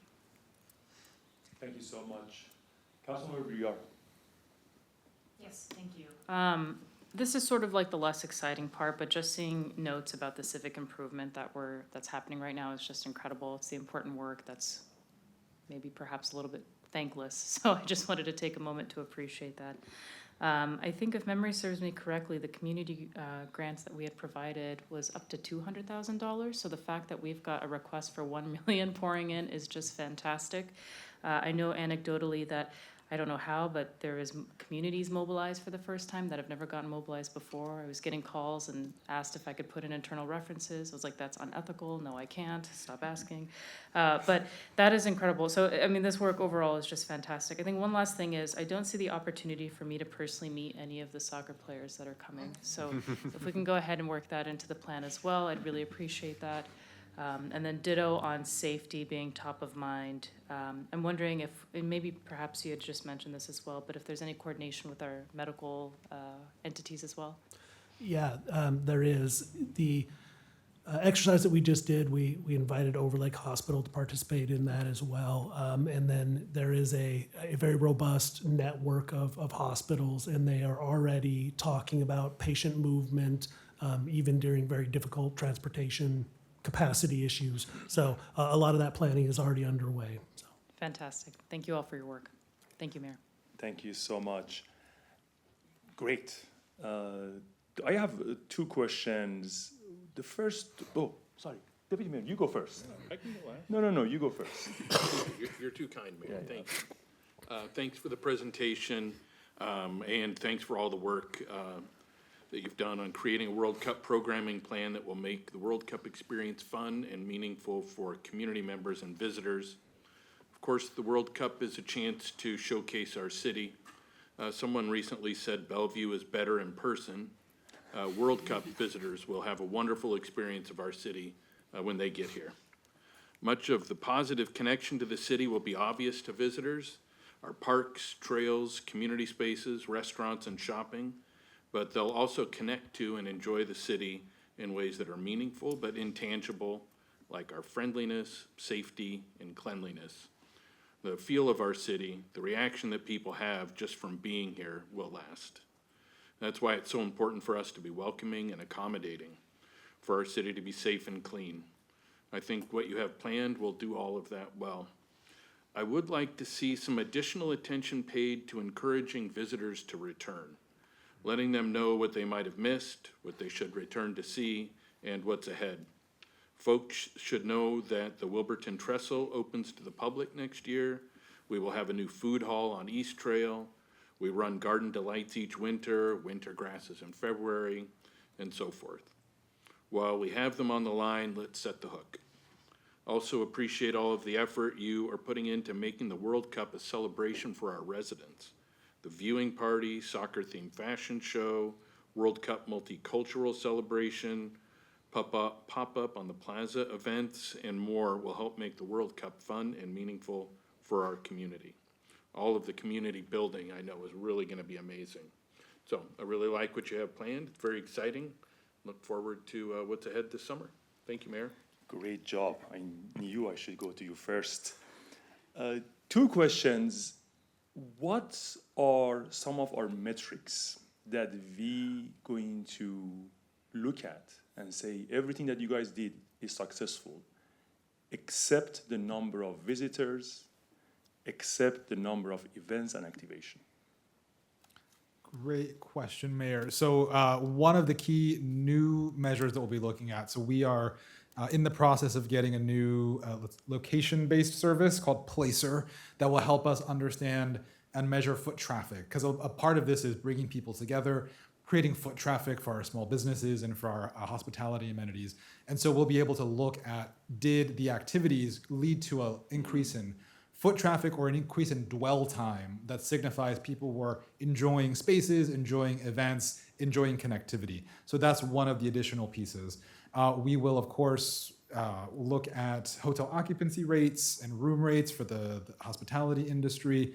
And then we'll be looking at, on the back end, if there's an opportunity to see spikes in sales or other things, kind of a post-survey with our small business community to see how they benefited during the time. Thank you. Is there any way we can see, like Deputy Mayor just mentioned, you mentioned that you want people come back. Mm-hmm. Can we find about that people came for FIFA and then 1 year from that moment they come back because they missed something or they realize Bellevue is better in person or something like that?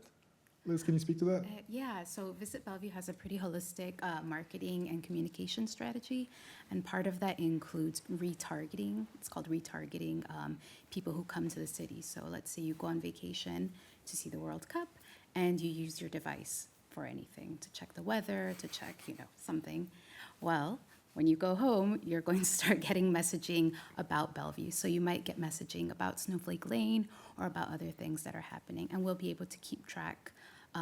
It's not, obviously, like, you don't know exactly who that person is, but we will be able to keep track of return visitors in that way. That's great. Thank you. My next question is about small businesses. And you mentioned Seattle Metro Chamber of Commerce, you said did a great job, has a mega event playbook. How many pages is that? They actually have a version that is only 12 pages and is formatted like a graphic novel, which is kind of fun. So you saw the cover of that on the screen. But they have a number of resources. They have put out at this point, I think, 4 or 5 different playbooks with a significant amount of resources. So I think one of their goals has been to try to get things out in as many different modalities as possible. So that's one of the reasons you see them offering a significant amount of one-on-one support as well. That's awesome. And that's my concern, because like how many business owners, a small one, that they are working 15 hours a day, like to just go home and say, yeah, let's just read, because the version I saw was 66 pages. Yep. Let's just read 66 pages and see how we can improve our operation based on this amazing playbook. And I'm happy that they have this one-on-one advising, but again, I don't think they implement any help. They just say, hey, based on, so what, and how many months do we have to? We're about 62 days out. 62 days. And on that question, Mayor, about additional support for small businesses, that's where at the local level, we have some additional support to help our business community in Bellevue implement those ideas. So as Liz mentioned, there's a Bellevue Bound program that's coming up on May 13th, sponsored by Visit Bellevue, where that will dive into a lot more about the specific logistics around your business for the World Cup. And then we have our small business staff doing their business walks to help make sure both our businesses have the information and that they can connect them to resources if they need help to implement those ideas. And then we have our small business advisor at the SBDC that can also help the businesses figure out how to implement and operationalize that advice. And they know about all of this? We share it as much as we can. Absolutely. Okay, great. So those were my questions. My kind of the biggest takeaway would be that there are a lot of great parts and strong on transportation, station activation, and safety planning. I think we just nailed them down.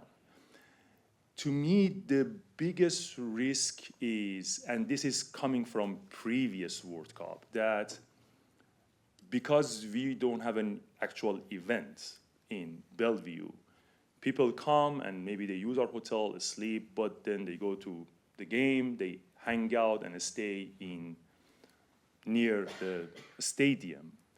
And then that's it. Like, we don't actually get the traffic and the benefit of people that stay in Bellevue and hang out in Bellevue and then just bring all of those benefit to us, spend money, and again, come back.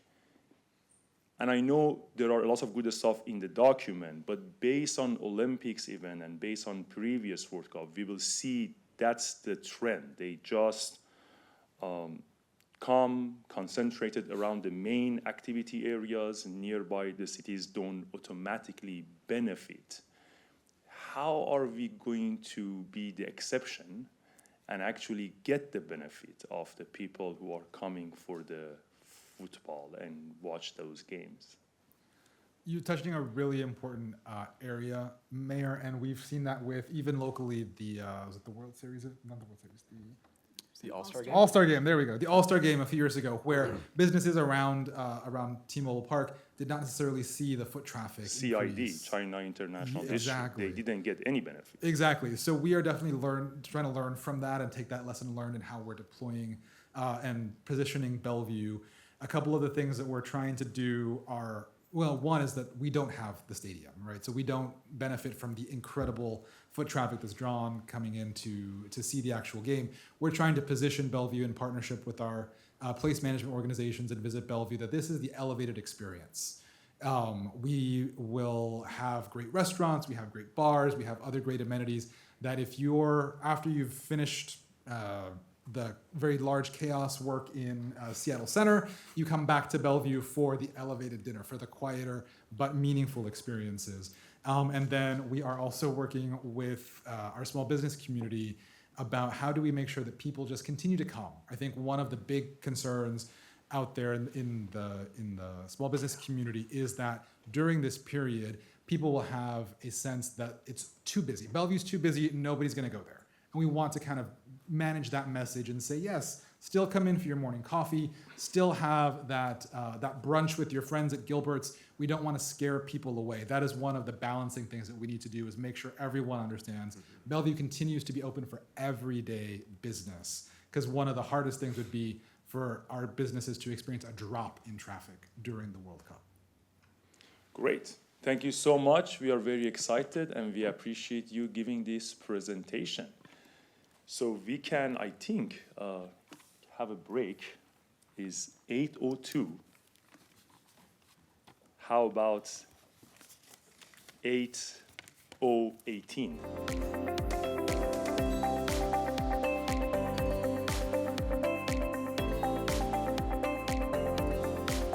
Great. We have our second study session. City Manager, would you please introduce that to us? Yes, thank you, Mayor, Deputy Mayor, and Council. Tonight, we have staff joining us to present what is a major overhaul to the city's sign code.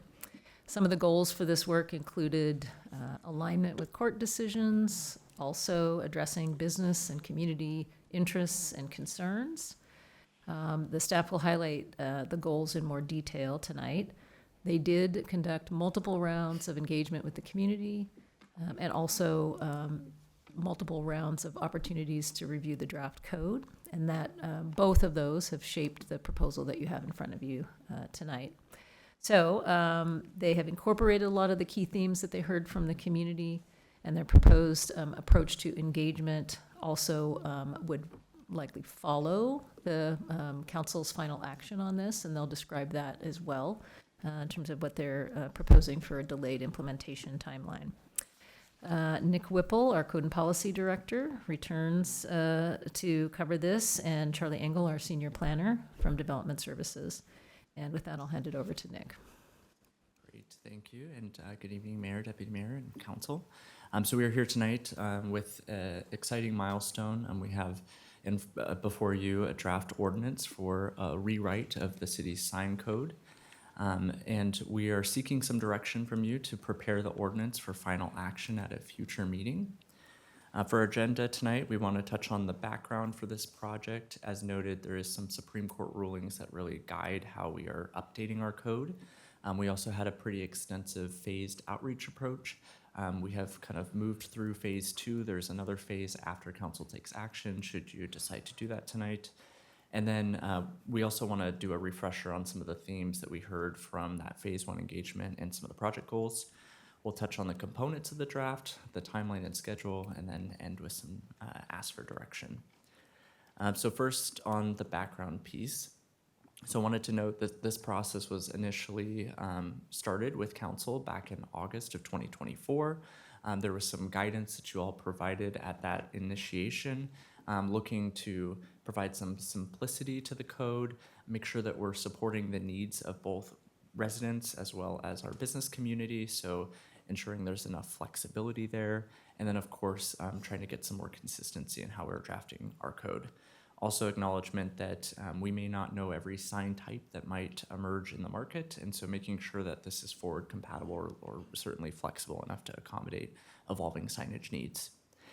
We brought forward our phase 1 engagement results in November and shared that with council and some of those themes, and then that's really what developed some of those project goals or refined the project goals. As mentioned, this is a rewrite of our sign code. This is largely based on a Supreme Court ruling, so that image or diagram that you're seeing on the side of the screen there is describing all the sign types that are commonly found in cities' sign codes that are no longer compliant with the emphasis of that Supreme Court ruling, which is to have content-neutral signage. And so you can see, and we've heard tonight from homeowners associations in particular, wanting to have different treatment perhaps with our sign code. You can see that's actually one of the examples of a sign type that doesn't meet that content neutrality standpoint. So again, we support our neighborhood associations and getting the word out, and we know that they also have unique needs. But we also do have some constraints in terms of how we address those unique needs. So it's been a lot of intentional outreach with those groups to try and understand how can we best support those community associations as they're trying to promote events. They're trying to really bring community together. We don't want to be a hindrance to that. So it's certainly been a kind of a series of conversations and an evolution of the code, which Charlie can get into, in trying to address that complicated challenge that the Supreme Court ruling presents for us. And with that, we'll have Charlie walk through our outreach and then the draft code components. Thanks, Nick.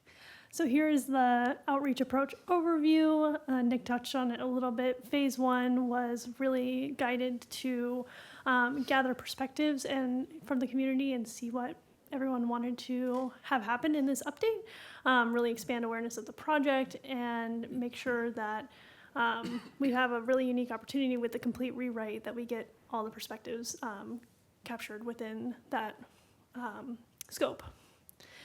So phase 1 included listening sessions with a few different stakeholder groups, including sign industry professionals, neighborhood associations, and the business and development community. Many different stakeholders, all with different interests in signs. That's why it's such an exciting topic. We also launched a questionnaire that was available in Bellevue's top 7 most frequently used languages to kind of capture a broad outreach approach, and as well as like newsletters and social media posts. So that was phase 1. And then we took all the feedback from that and put the pen to paper and really got into drafting for the code. And in that process, once we had a first draft available, we were able to close the gap with those stakeholders from phase 1 and present a draft for review and take feedback on actual code language.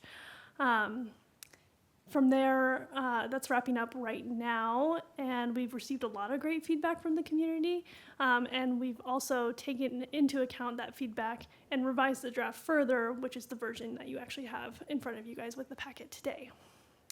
Looking ahead with action and implementation, we anticipate a delayed effective date of January 2027. We know that this is a big change, and there's going to be a lot of system changes as well as community education and awareness that can go into updating this code and making sure that everyone is on the same page and aware of any changes that I'll touch on more specifically later on in the presentation.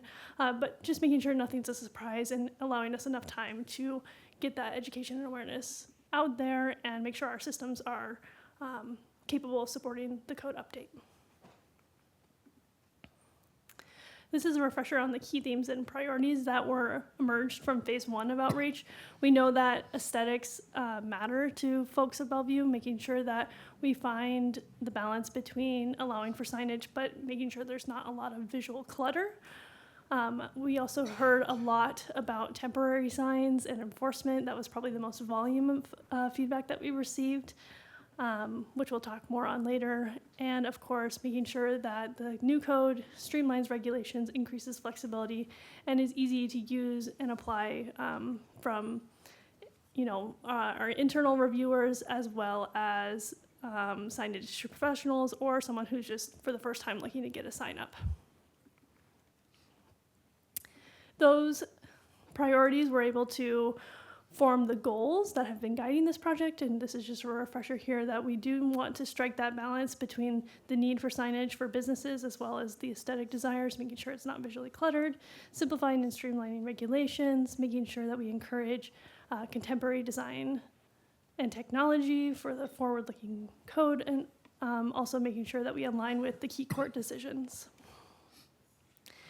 So now getting into the draft components, like Nick mentioned, it's a complete rewrite, so there's a whole new organization set up to make it a little bit more user-friendly.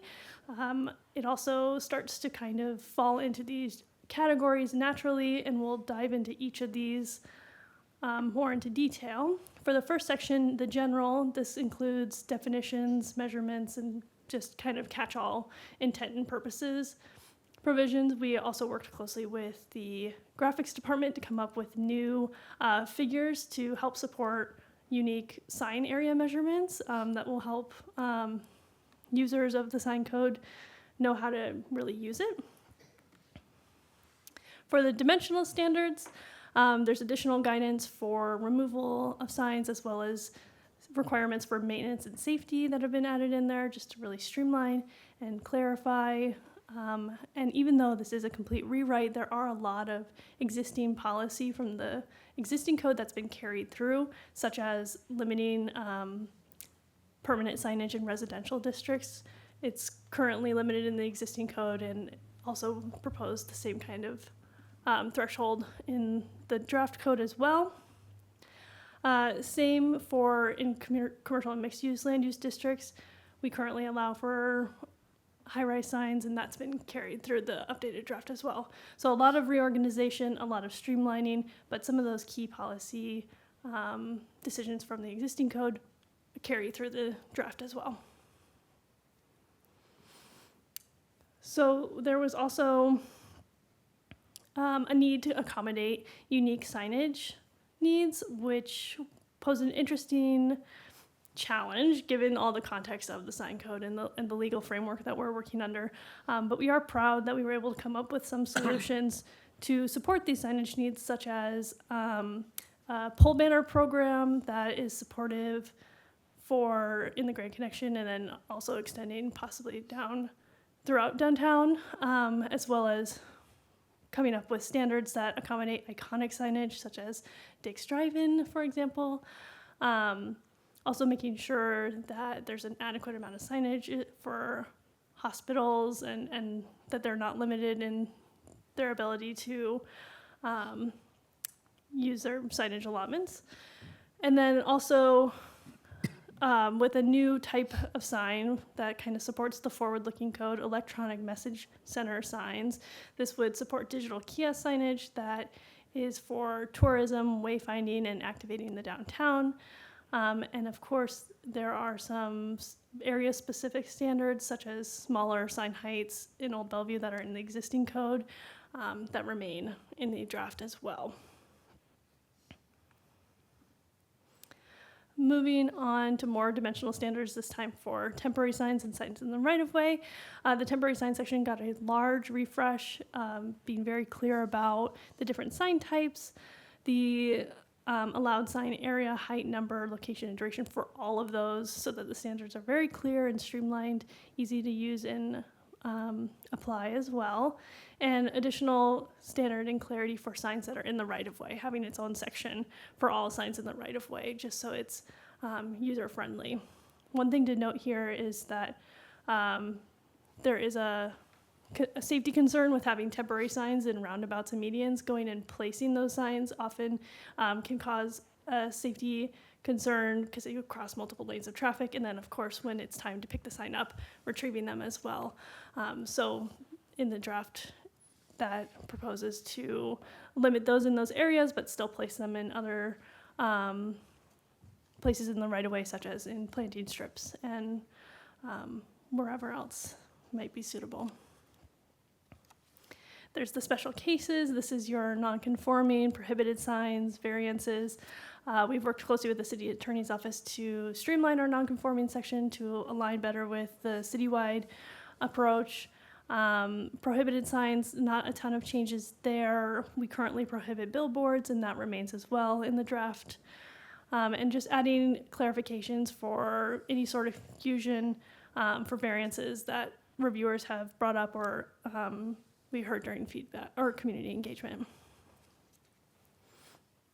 So for administration and permitting, one of the new proposals is a temporary sign registration program.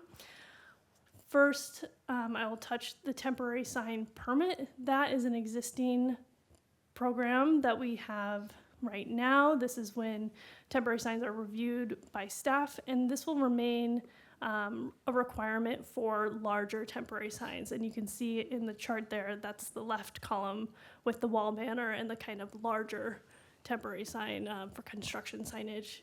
You often see those types. They range from 30 days to a year for the allowed duration. And since they're just on the larger scale, keeping those still as a permit makes sense, just to make sure that our review staff can check for compliance. For the new program, that's the temporary sign registration program. Right now in the draft that you have in front of you, this is only proposed for temporary yard signs. We had initially followed other jurisdictions where we've seen this work for them as well, and had all of the temporary signs, the smaller temporary signs, in the registration category. But based on the community feedback that we heard in phase 2 and that you heard tonight, it became clear that for like A-frames, this registration program isn't necessarily effective, and it's a lot to ask of neighborhood groups. So we actually revised based on that feedback and only are requiring the registration for the yard signs, since based on the feedback we received in phase 1, those were really what we're trying to target as far as proliferation goes, and making sure that those are placed thoughtfully and cleaned up at the end of their life. So to get into more about what is the registration program, this is something that we're still figuring out the details of, and hope to also figure out during the time that we have between action and the delayed effective date for implementation. But ideally, this would look like a simple process so that it's easy to achieve for applicants, kind of like an online form where you would put in your name and your phone number, as well as the sign type and when you plan to place it, which would give you an issue date, as well as an expiration date based on how long that type of sign is allowed to be up. So for the yard signs, that's 90 days for commercial signs and 120 days for non-commercial when they're placed in the right-of-way. And then the idea would be that you would print out the registration and attach it to your sign face. There's additional considerations, such as, is there a way that we could do a batch registration for multiple signs, like say 50, to kind of save time? And also, is there a way that we could incorporate the sign registration into the design of the sign itself, rather than having to actually print it out and attach it to the sign? So those are all things that are in consideration for this proposed registration program. And then there are exempt signs from permitting and registration. They still have to comply with the standards that are laid out in the applicable code section for size and placement, that kind of thing. But if they're placed for less than 24 hours, or if they are one of the exempt signs listed, like you see on the right there, feather banners, A-frames, they're not required to get a permit or a registration.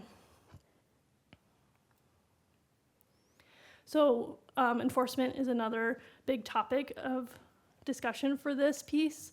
Again, the purpose and intent of the registration program is to really limit the visual clutter. You can kind of see on the picture on the right there, these temporary signs, these temporary yard signs often stack up in, that's like a planting strip. And are placed all around the city, and after their useful life are generally not picked up and disposed of rather than just left. And we heard a lot from our community cleanup groups about the difficulty that they have with these types of signs and cleaning them up as well.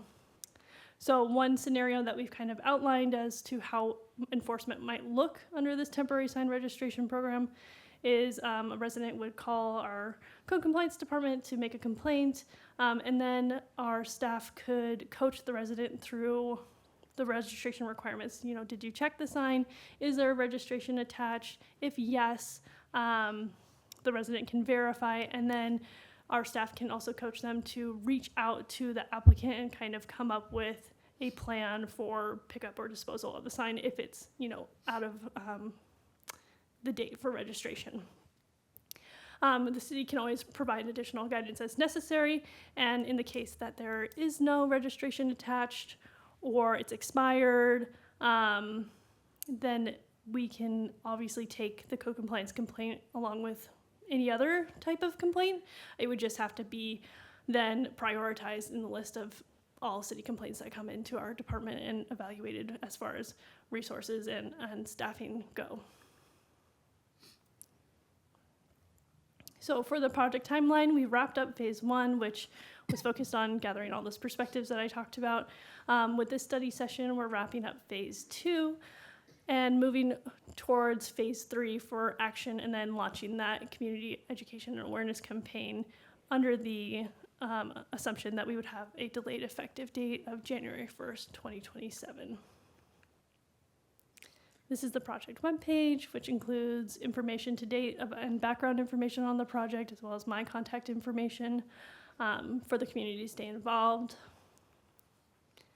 And with that, we're looking for council to consider directing us to prepare the ordinance for final action.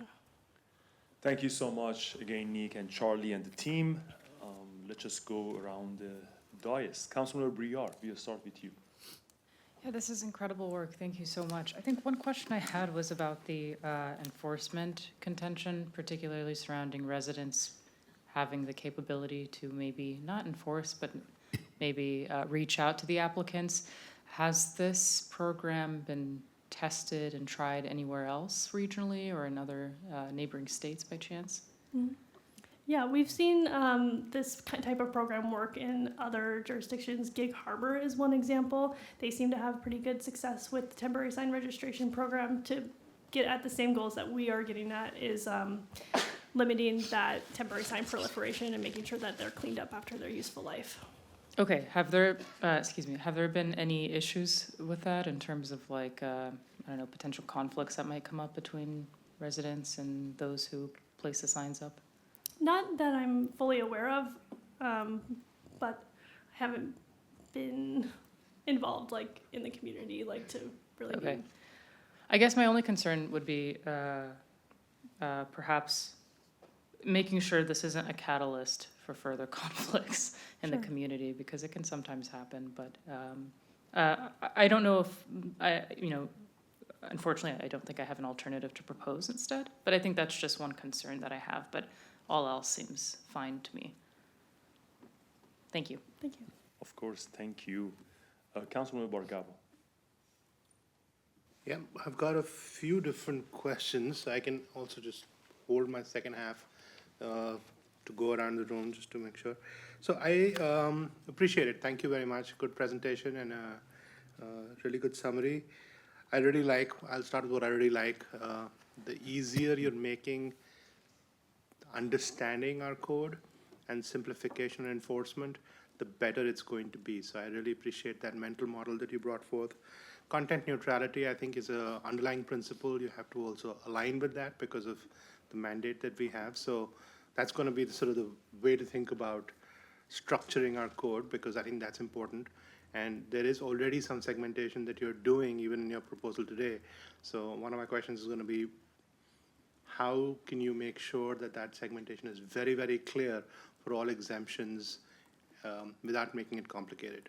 I also think broadly, I want to state up front that I'm generally supportive of the idea of a registration, which I think is a powerful way to do what we're trying to achieve, to avoid clutter and to make sure that there's some accountability for people who actually put up the signs. And so that's important. A few questions for me. One is, when you do the registration, how did you come up with the 120 days for non-commercial, the 24 hours? Like, is it just based on other codes, or is there a rationale to that?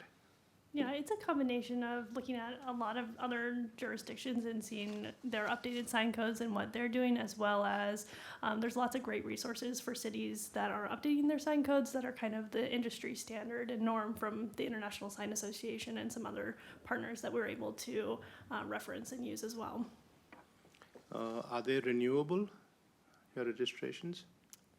I think that right at this moment, that's something that we can think about as far as implementation, but it's not proposed to be renewable now, rather than just kind of an easy process to fill out another form. And So if somebody needs to put up a sign for 4 months and then needs to put it up for another month, they cannot. So right now under our current code, that is sort of the practice. So there is an expiration, but there's nothing that prevents someone from applying and getting another kind of temporary sign permit. So that's a feature under our current code. It's a challenge that we have in terms of kind of barring the door. If somebody wants to come forward with another temporary sign, we can't look at the message and say, did you switch up your message? Do you have something different to share? So that's, again, another challenge that's sort of that presents itself with having to be content neutral. Is everyone's entitled to a temp sign permit. And so then, you know, once they've ran their course with the first approval, it is possible that they can ask for another approval. Okay, that's really what I read it like, and so I'm curious, and I'm glad that we're talking about it now, because then we can have a clear point of view. I don't know right or wrong yet, but a clear point of view on that would be important to have. I do think one code that I want to reinforce, going back to what I said, one code for all temporary signs is the best outcome we can have for simplification, because then you're not trying to determine based on content whether it's exempt or non-exempt or what is happening. So I would encourage us to think of it from that lens. Otherwise, it's just complexity for enforcement. And I also really support the idea of sort of a complaint-based enforcement that you laid out. I think it's a really smart way to do it. But then what happens to compliance when there are no complaints? It still leads to clutter.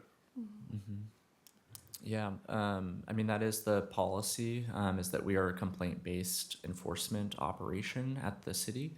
So we do kind of only get activated when those complaints are registered with the city. So that's not unique, I guess, to signs. But yes, that is a challenge. Some of these items, if not reported, could just fly under the radar.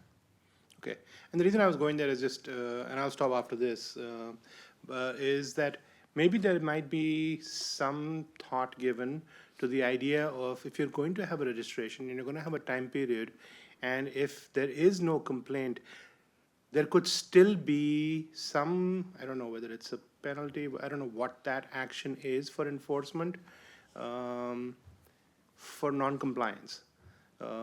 Not just only reactive, but there could be some proactive enforcement. I'm not sure what that is yet. But I do think that's a gap that we should think about. Okay, I'll keep going. Thank you, Councilman Bargabo. We definitely come back to you if you have further questions. Councilman Robinson. So I really appreciate this process. It seems so thorough and responsive at the same time. I know that my canary in the coal mine was Dick's Drive-In, and so it's nice that you've done something that suits their needs. I'm really concerned about election signs, because I think that the way it's written right now, it's almost going to be impossible for people to keep up with if they have to put a sticker on every single sign. And so I hope that we can incorporate registration information into sign design. I would be all for that. And I think that as much as you can, we should delay the effective date so that we have more time to really examine how to address some of the tricky sign use and policing that we will need to do with this code. Thank you, Councilmember Robinson. Councilmember Newhouse. Thank you, Mayor. Yeah, some great work here for sure. Sorry, I just moved where I was in the PowerPoint. I'm going to go back to it. But it was a slide that you mentioned, the Dick's Drive-In. Can you go to that, that slide? Oh, I think you went one too far, maybe. There it is. So overall, this is, from my perspective, a very balanced approach. I appreciate that you looked at other cities, see what's working, what's not. Is it apples to apples? Maybe, maybe not, but there's always things that we can learn what other municipalities are doing. The feedback that we receive too from residents, doesn't surprise me. I mean, I've driven in and seen people walk up and collect 20 signs and just walk off with them, and I'll ask them, what are you doing with that? It's like, I don't like the clutter, and unfortunately, they don't always. If they are going to dispose, and I encourage them not to, they're not actually disposing them in the right way. But I think they don't understand that in some way these are people's livelihoods. Real estate agents, or maybe a recent immigrant who's starting up a business who has zero marketing budget, and this might be one of the few ways that they actually get the word out about their business. I guess where I'm going with that is that this is tricky, and I appreciate the context on that. As much as we want to reduce the clutter, and believe me, I've been on so many Keep Bellevue Beautiful outings, and those signs are difficult because they don't fit in the bag very well. They rip it, or they're awkward for sure. But I love this slide here, especially because I've had conversations with small businesses and restaurants, and I think this is you've hit it just right here. I love the pole banner program because that is just a lot of fun and a great way to communicate things going on in the city. The iconic signage, part of this conversation started about Dick's Drive-In and their issues working with the city. So I'm so glad we can address that. And for everybody else that does require adequate signage, I mean, obviously the first responders and like hospitals, et cetera, that's all really good stuff. I want to ask you about the neighborhood associations. Can you tell me a little bit about how we actually did that engagement? Because I'm hearing some conflicting things. I'm not saying we didn't reach out to them, but based on kind of what we heard earlier and some other messages that I received, I'm just not sure that we did reach out to them in I guess, the holistic way that perhaps, can you just share a little bit in terms of how you did do that outreach? Sure. I can start out with just overall the approach, and then Charlie can dive into some of the details. But okay. Phase 1 and phase 2, we really were intentional about engaging with our neighborhood associations. Okay. We reached out to a pretty extensive list. We cannot make people meet with us, and sometimes that's the barrier. Yep. And so I believe we had one representative meet with us in phase 1 Okay. To share kind of what their area of interest was. Okay. They also were really helpful in saying, we'll try and get the word out. Yep. They acknowledged this is not an exciting topic that people necessarily connect with. So that was also until we get to the point where we're actually going to take action, until, then it does get interesting. until that point, right? Yeah. Really appreciate kind of that neighborhood leader doing a little bit of legwork for us because we did make those attempts. And then Charlie can kind of share what was gleaned from those phase 1 conversations. But then phase 2 is where we started here. And that's not atypical of our process. Once people have code language to react to and respond to, that's when the details form. That's when people actually are going to be able to engage more with our code. So that's where we actually were getting more meaningful engagement. As Charlie noted too, we were able to make adjustments to the draft based on feedback we were hearing specifically from these neighborhood associations. Did you want to expand at all on what was changed? Yeah, I think also we used kind of at the very beginning, we knew that we wanted to cast a diverse outreach approach and make sure we gathered a lot of different perspectives. So part of that was, and using as many tactics as possible. So that was our Gov delivery lists for both neighborhood associations and neighborhood leadership, as well as city news alerts to kind of capture a broad audience, and different newsletters that go out from economic development or from development services, kind of using our partners and our internal groups there to coordinate a large outreach effort to get the word out and start to gain perspective from the community. Okay, okay. That's good to hear, and you know, no one's going to criticize you if as long as you made the attempt. Yeah. That's what I'm most interested in, is that we invite them to the table to be a part of this conversation. And having said that, there was been a couple of requests about exempting neighborhood associations.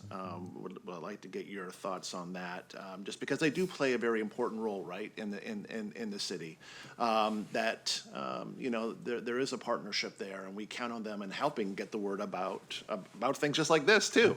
But anything related to public safety or zoning, or anything that's going on in the city that is going to, in one way or the other, some ways more than others, is going to impact those neighborhood associations. They play that important role to further get the word about whatever that might be.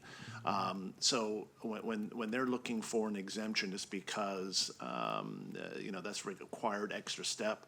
What are your thoughts on that, and what does that do to the overall plan, and just in terms of, I guess, the equity piece on this, or as my colleague mentioned about having kind of like one standards and make that, you know, consistent across the whole breadth of the temporary sign language. Yeah, I mean, it's a real challenge because we do recognize there's a lot of importance that they bring to kind of that library of information that could be shared on signs. And the challenge is, you know, you are not able under the Supreme Court ruling to, you shouldn't have to read the sign to know, you know, how am I going to regulate this, or who is the sponsor of this sign so I know how to regulate it. Right. That's the same even for political signs, where it's, if it's a campaign, you know, if it's a yard sign, it doesn't matter what it says or who is the sponsor of it. It's just got to follow the rules. And so when we were thinking about how these needs could be met, we did start to kind of narrow where we'd want to maybe apply the registration, and then even add some flexibility within that. So we were hearing, for example, sometimes these associations are holding events and they need to just direct people where to park. And maybe the yard sign is the best sign to kind of get that quick message off to people. That's a sign that's likely placed for less than 24 hours. That's an exemption that we created in response to what we were hearing from folks. Even if they were having just like a one-day event. Again, if it's less than 24 hours, then they don't need to go through any type of registration process. One way of trying to address that flexibility.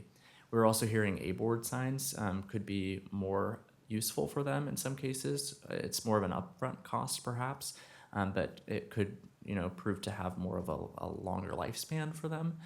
Those also would be completely exempt from the registration requirement. Those aren't the signs that we were hearing the most complaints about, as you were noting with your Keep Bellevue Beautiful walks. It was really those temporary yard signs. So it's trying to figure out how can we operate within the framework where it's by sign type, but then find ways to support the needs of these groups. And you know, it was some good discussions, both with our neighborhood staff, our Keep Bellevue Beautiful staff, but as well as some of these neighborhood associations, of trying to help them appreciate the puzzle that we're trying to solve here, and get them to help contribute to some of those ideas. And that's where I think, you know, honestly, some of these ideas that amended the code to version 3 tonight, they really came from these neighborhood groups telling us what they need.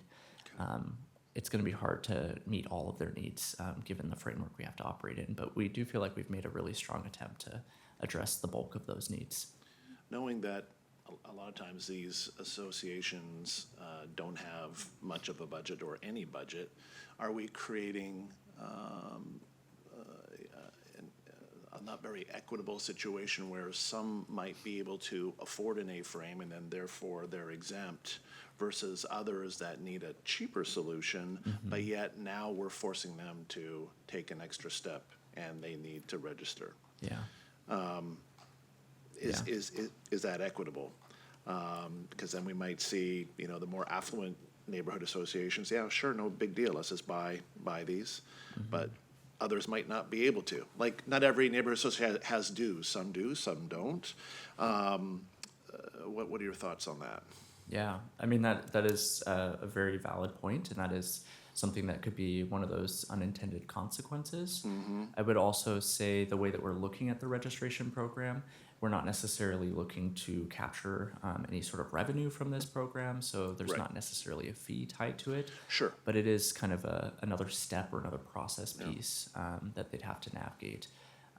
Hopefully, our kind of guidance and the outreach and awareness campaign will help people sort of prepare for that change and plan accordingly. But certainly, we recognize that some people are just going to have to deal with that registration based on how the code is written. Okay. Switching gears, one more question, then I'll yield my time. The enforcement piece, so it's complaint-based, which I completely agree with, and it's a better situation for the city to have it continue to be complaint-based. But what is, if we have, I don't know, certain times of year, right? This year I noticed that around the holidays, for example, we'll put up your Christmas lights signs like everywhere, like almost overnight. And then, but there was no attempt whatsoever after the holidays to take them down. Now, if they did that continuously over each holiday or another holiday or whatever, and even if it is reported, but nothing's done, and or they continue not to register their signs, et cetera, is there any repercussions to that? Yeah, so in that scenario, if there wasn't a registered sign and someone was to call and complain, we would obviously register the complaint. Our enforcement officers would do an investigation. This is all, of course, it'd have to be, as Charlie mentioned, prioritized with the other types of complaints that we receive. But Yeah. We would certainly try and make attempts to resolve the issue. Right. That is the goal of the code enforcement officers. But yeah, it's again part of that awareness and education piece. Likely connect them to staff that can inform them. Hey, we actually have a registration requirement. You do need to remove the sign after this period, and try and work with folks to get compliance. That's always the approach we try and take. But yeah, that's going to be a challenge for sure. Enforcement has been, I think, the largest discussion we've had with community and then internally as well. Yeah. With how are we going to manage this? This is a shift for Bellevue, so.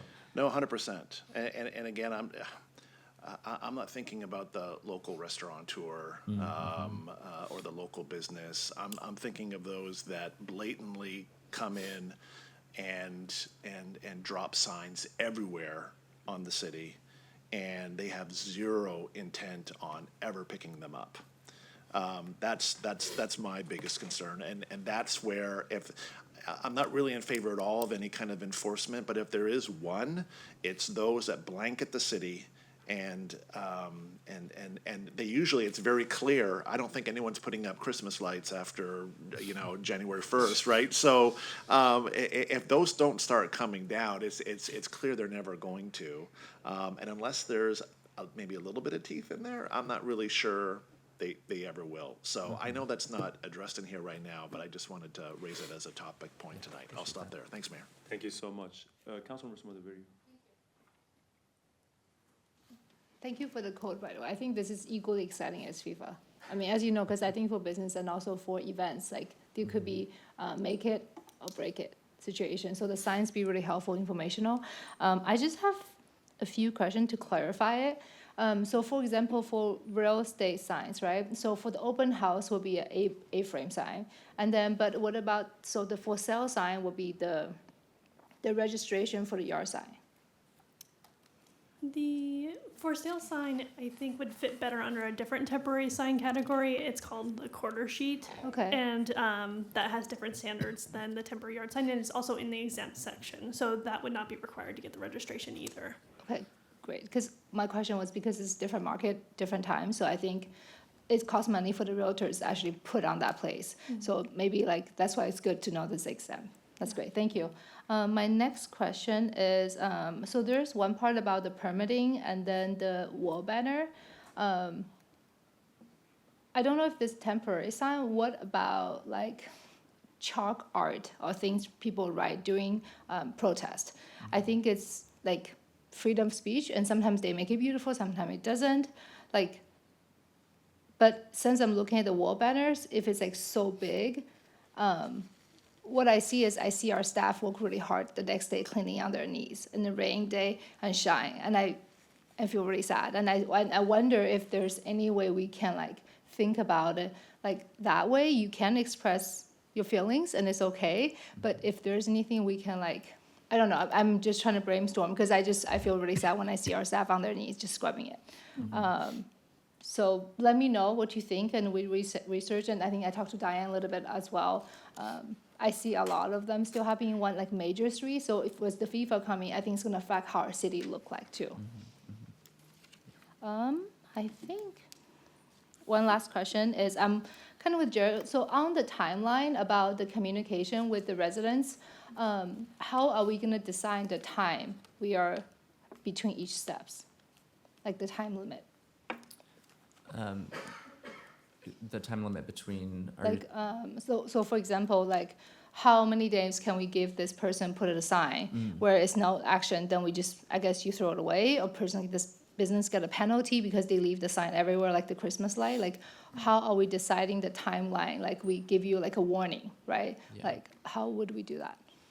Yeah, so the sign code does lay out kind of the limits, and we tried to describe those on the slide here, where it sets kind of the duration that someone can have their sign posted. And then what happens when they get past that period, the sign is now expired, non-compliant, has to be removed. And so we will work with the applicant to remove that sign. The way our enforcement works is that, you know, for us to be getting to a point where we're ordering someone to remove their sign, you have to take that through like a formal process that's pretty onerous. So it's not probably the typical path we would be taking with folks. We'd probably be better served just going out there and taking care of it ourselves, frankly. But we don't know that that's going to be kind of how we'll approach the situation. But we'll definitely be reaching out to those contacts. That's the benefit of having a registration program. You know, regardless of what ends up kind of on the sticker or the label in terms of contact information, we hope to get at least some information to be able to have that line of communication with the sign owner and let them know when they need to be resolving this issue.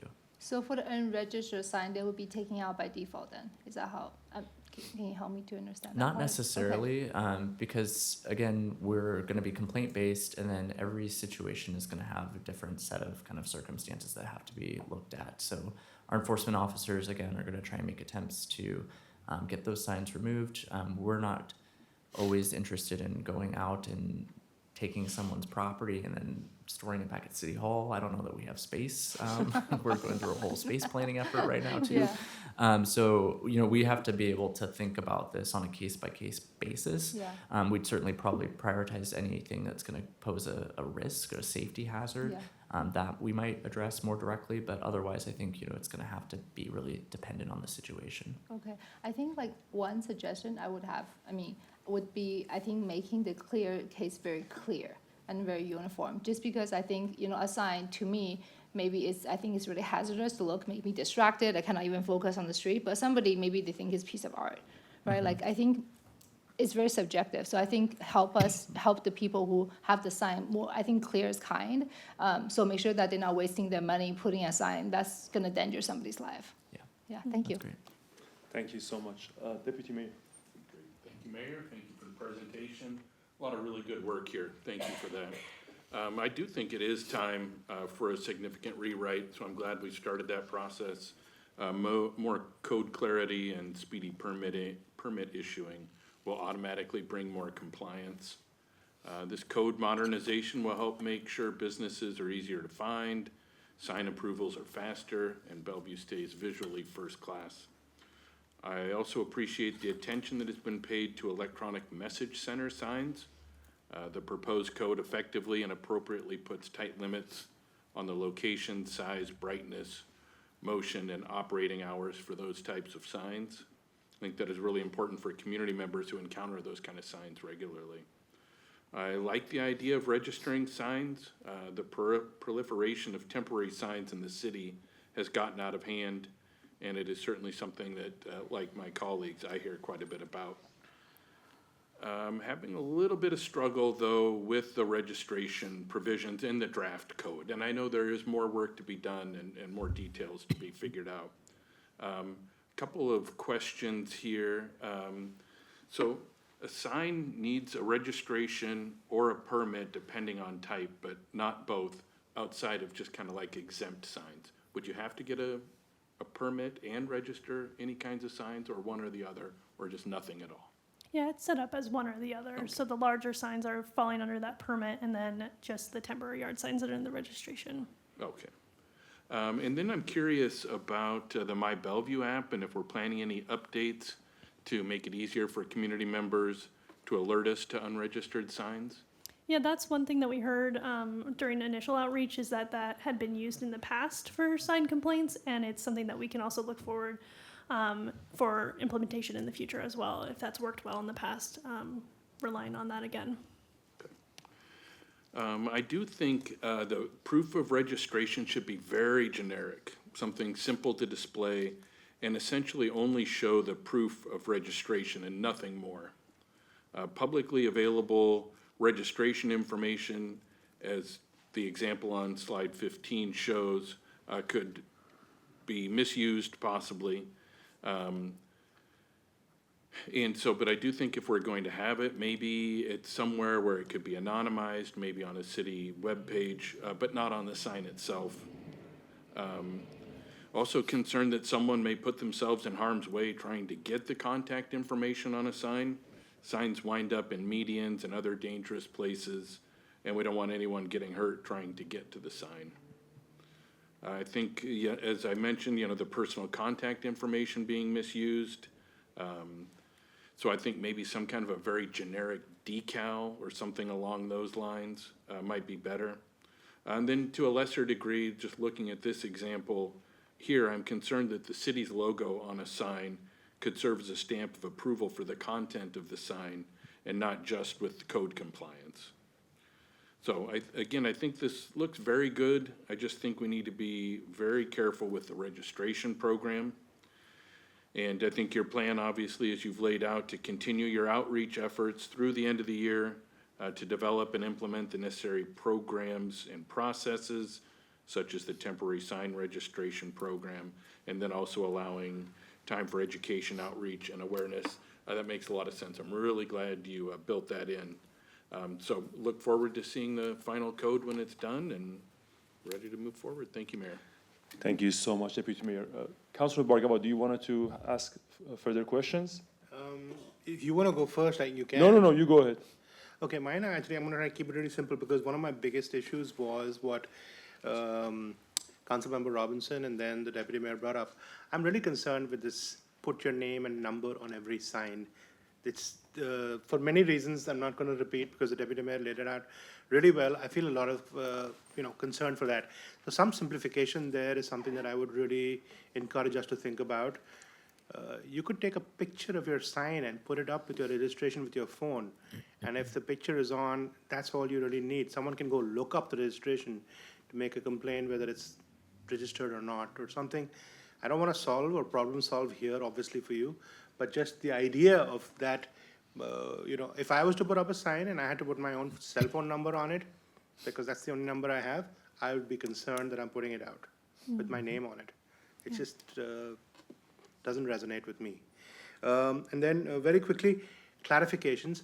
Yard signs have, no matter what form factor they take, don't require a registration in somebody's private yard, yes? Not in the median, not in the parkway or the right of way or the planting strip or whatever, but if I want to put up a sign in my yard, I don't need a registration for that. You technically do. So if you wanted to have your proud of your Bellevue High School grad, or if you are supporting a candidate and you want to place that in your front yard, the sign code is sort of agnostic to where it's placed. It's based on the type. That's, again, one of the challenges or constraints of working within the framework. So this I didn't grok when I went through the materials. I assumed you're talking about everything in the public realm, public right-of-way, medians, anywhere else. But putting a sign in my yard, how do we sort of align that with just residents' freedom of speech? Like, I'm not sure, maybe it's just me who's not following that, but I thought it would be only for the public realm, but that's not the case here. Yeah, it's any sign, and it would just require a registration. Again, it's complaint-based, so I think folks would have to manage risk on their own to determine, is this something my neighbor's gonna complain about? But the city stance would be, yes, that sign needs a registration. And part of that is, if we only required registration, for example, in our right-of-way, we'd probably see a lot more people putting signs on the private side just to avoid any sort of requirement of having to go through a registration in the private, or in the public right-of-way. So it was a challenge in trying to figure out what's the best way to I approach appreciate this. that challenge from your perspective, and I can see your point of view. I think it's well taken. I'm just feeling like we've taken a stance that nobody can put up a sign of any kind, even for appreciation of your high school grad in your yard now, without going through a process of registration. Feels to me personally a step too far, but open to other thoughts on that. And the last thing I want to bring up is just the timelines.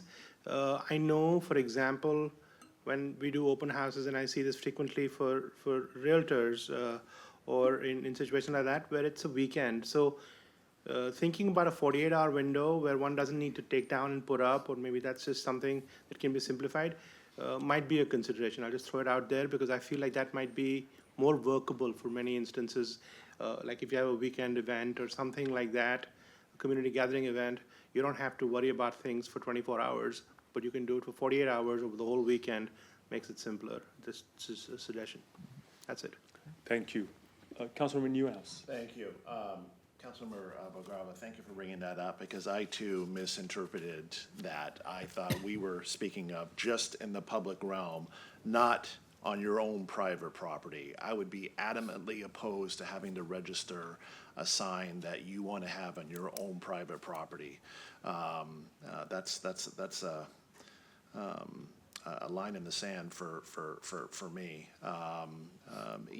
I completely understand, the context you're approaching this, and I agree we want to have consistency, but I think when you're talking about signage on someone's own private property, regardless of its graduation or political or what have you, I don't think there should be any expectation that you need to register that sign with the city. That feels like very much an overreach of government, if I'm being honest. So I would very much disagree with that. I would like to have that removed from the code. Additionally, I would also strongly encourage that we do create an exemption for neighborhood associations.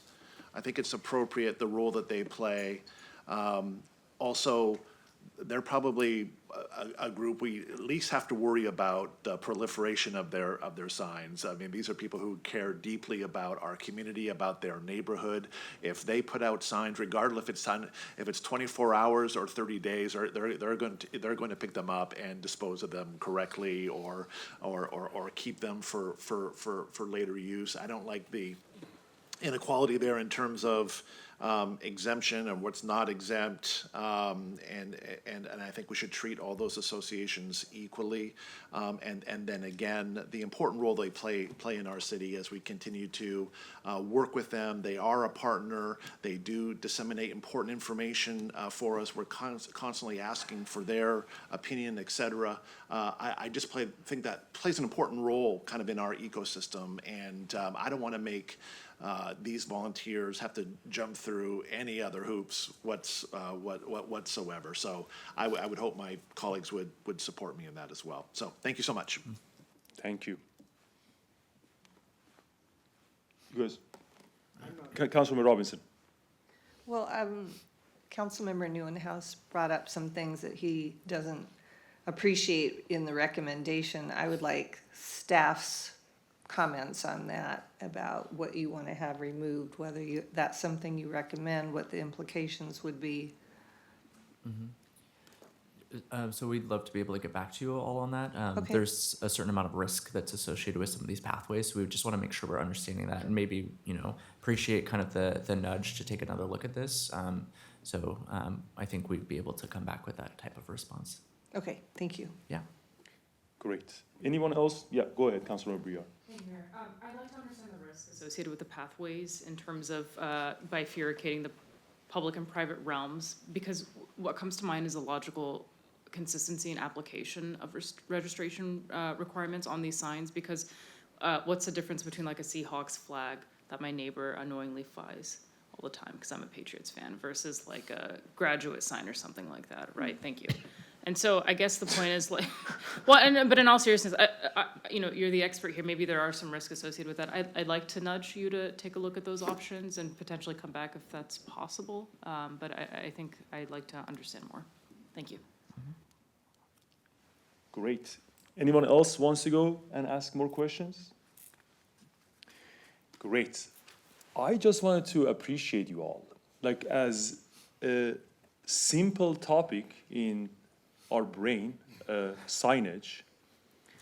First of all, we have all of these questions. And I think you guys had a goal, and your goal was to have a very good balance between not cluttering the street. I'm just talking about this yard sign, because a lot of feedback we heard seems to be less about permanent sign and more about temporary ones.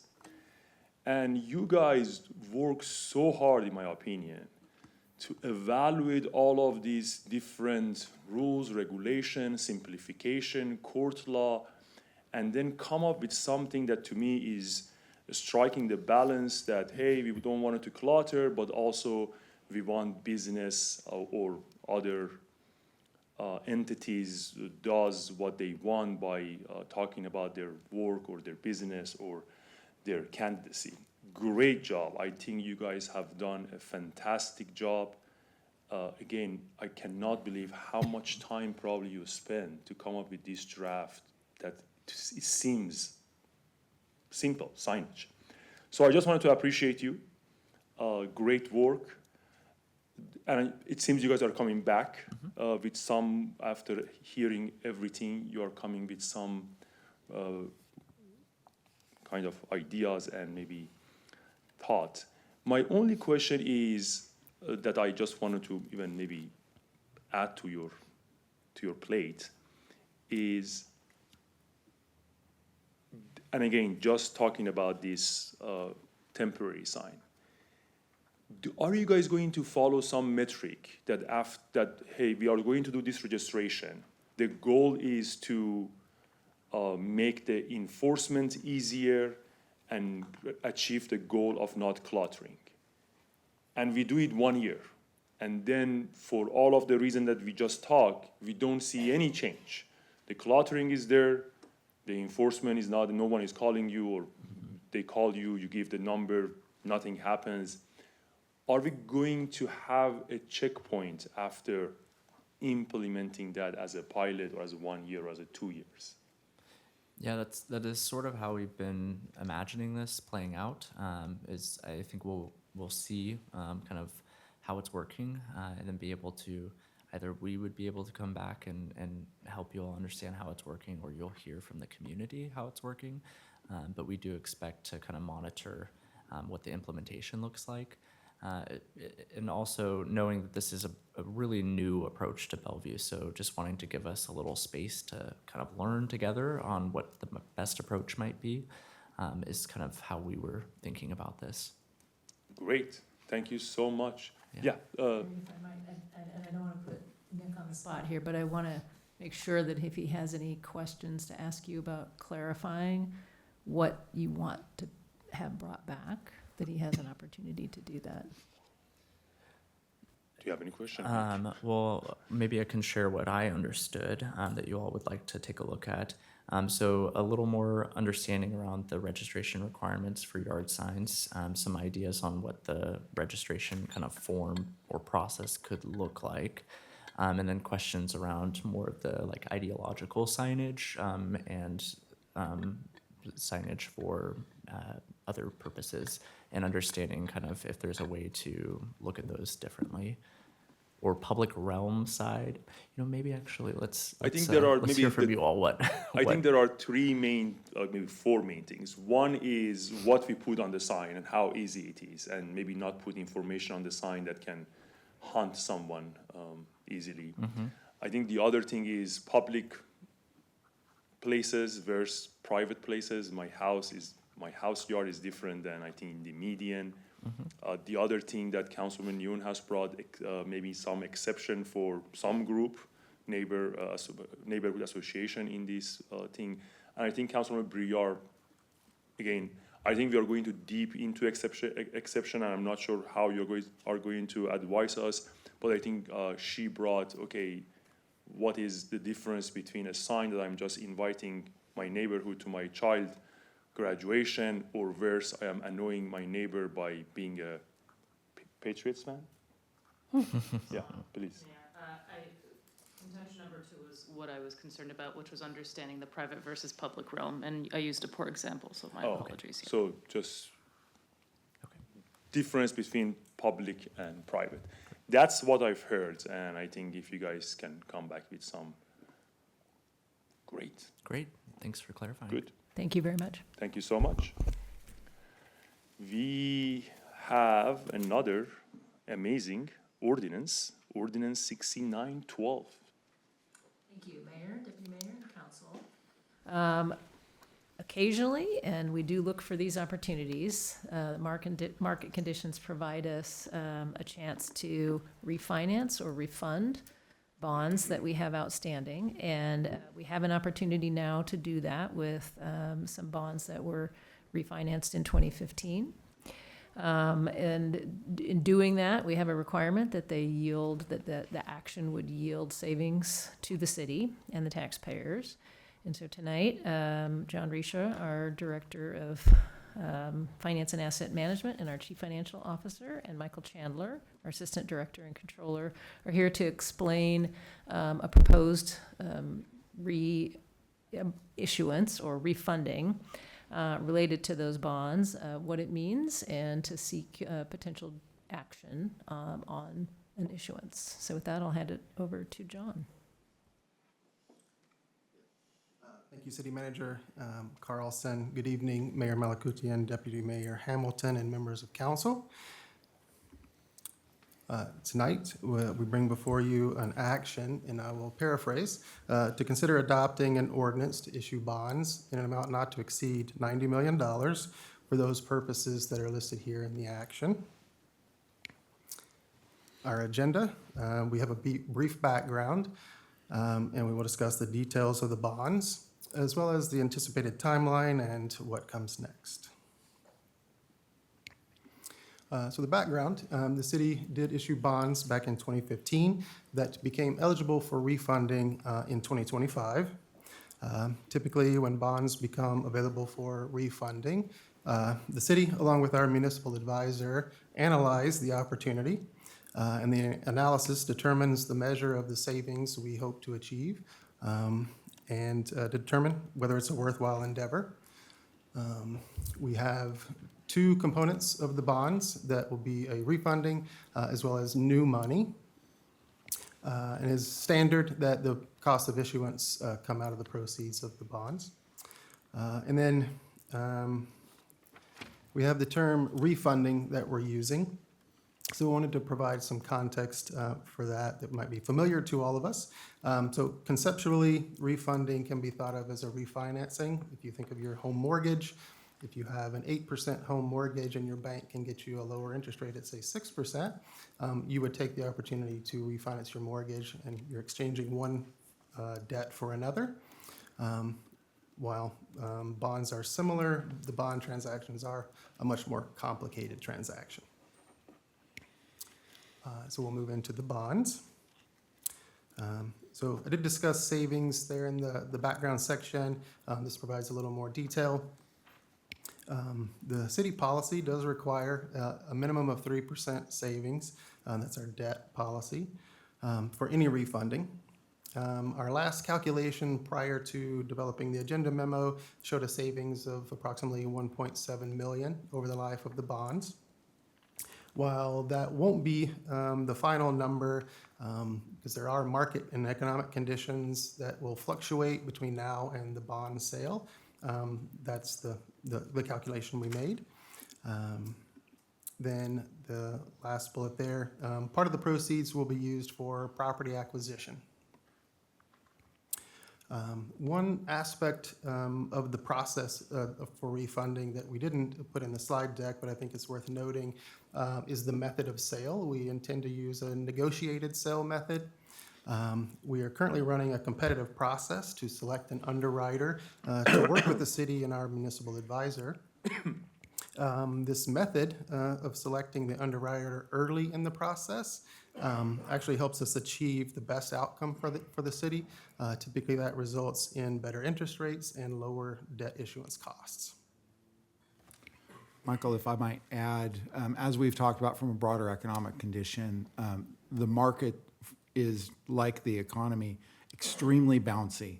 And the negotiated sale really gives us an opportunity to dial that in and ensure that the savings are in place so that we don't just open bids and come up with a surprise. We really want to be very careful and cautious in this space.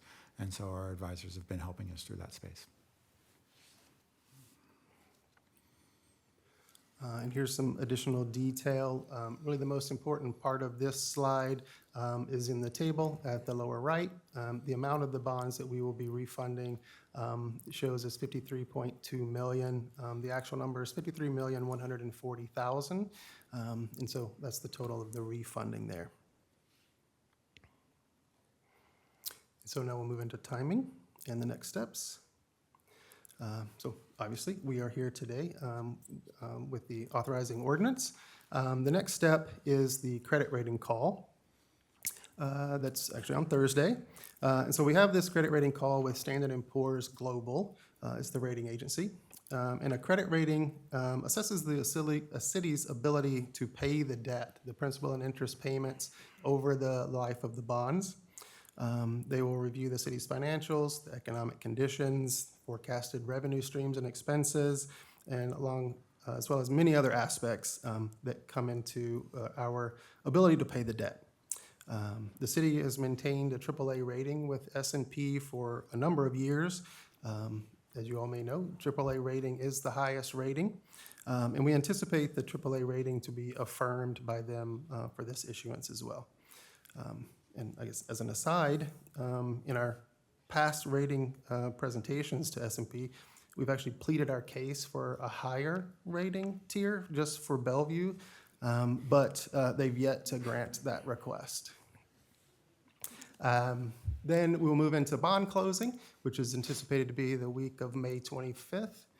And then the final action will be to come back with a bond ordinance that would provide the details and the final accounting of the bond transaction. Before I close, I did want to thank Justin Munway and his team at Piper Sandler, who is the city's municipal advisor, as well as Stacy Lewis and her team at Pacifica Law Group, who serve as the city's bond counsel. And with that, we are back to the action, and I'll hand it back to you, Mayor. Thank you so much. It seems like house refinancing, whenever you have an opportunity to save money for taxpayers, you do refund. Great. Any question? Raise your hand if you have any question. No? No? Councilor Bargavo? Just a quick question for me.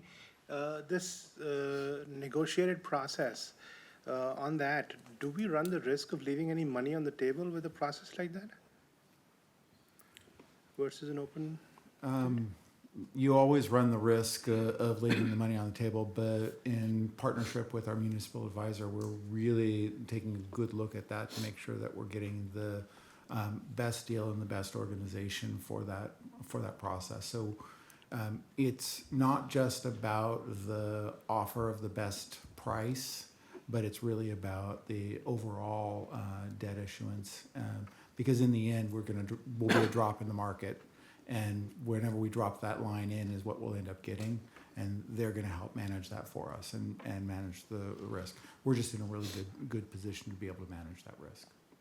Okay, this is more educational for me than really a question for you, but it's helpful. Thank you. Any more question on this side? Two quick questions, and you can get back to me later. I just didn't understand. So the refinancing part completely makes sense, but I didn't find the whole full picture after, like the refinancing and then getting money to purchase, and then also the issuance cost. What is the net impact or net value? Has been there somewhere that I just missed, or you haven't had the whole full picture? Mayor, you'll actually get another bite at that and see the actual numbers in the next ordinance that will come back at that point in time. So Great. This gives us the ability to go identify all those pieces, and then we'll bring back the final piece in an ordinance form. Great. Last question is timing. How did you end up with not waiting more and just start the process right now and be back by June? Like, how are you clear you know that's the right time?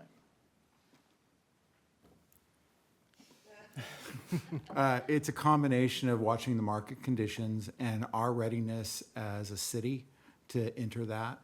We've had some ups and downs and trying to find the right timing. We've been working actually with our advisor for more than a year on finding the right timing of when it is that we think it's going to be the best conditions. Trying to find that sweet spot in the interest rate, trying to find the different conditions. It sometimes is a little bit of a wind check, and with as bouncy as the economy has been, we felt like this was probably the best shot to get things, and then we had a little bit more of unstableness. So right now things actually look really positive. Let's hope that things hold, and it's really, we've got great advisors who are helping us get through this. They are helping you. So there was no argument for waiting more, basically. Great. Great. Can I have the motion, please? I move to adopt ordinance number 6912 of the City of Bellevue, Washington, providing for the issuance and sale of one or more series of limited tax general obligation bonds in the aggregate principal amount of not to exceed $90 million to finance costs to refund certain limited tax general obligation bonds of the city, to acquire property, and to pay for costs of issuance of the bonds, providing for the disposition of the proceeds of sale of the bonds, and delegating the authority to approve the method of sale for and final terms of the bonds. It has been moved by Deputy Mayor and seconded by Councilor Briard. Any discussion? All those in favor say aye. Aye. I haven't heard any opposed. The motion passes. We have two written reports. One is in Governmental Affairs Monthly Update as of April 14, 2026. The other one is the one our city manager mentioned, 2025 Community Inclusion and Engagement Survey Result. And on that note, I am looking forward to see you all next week, and we are adjourned.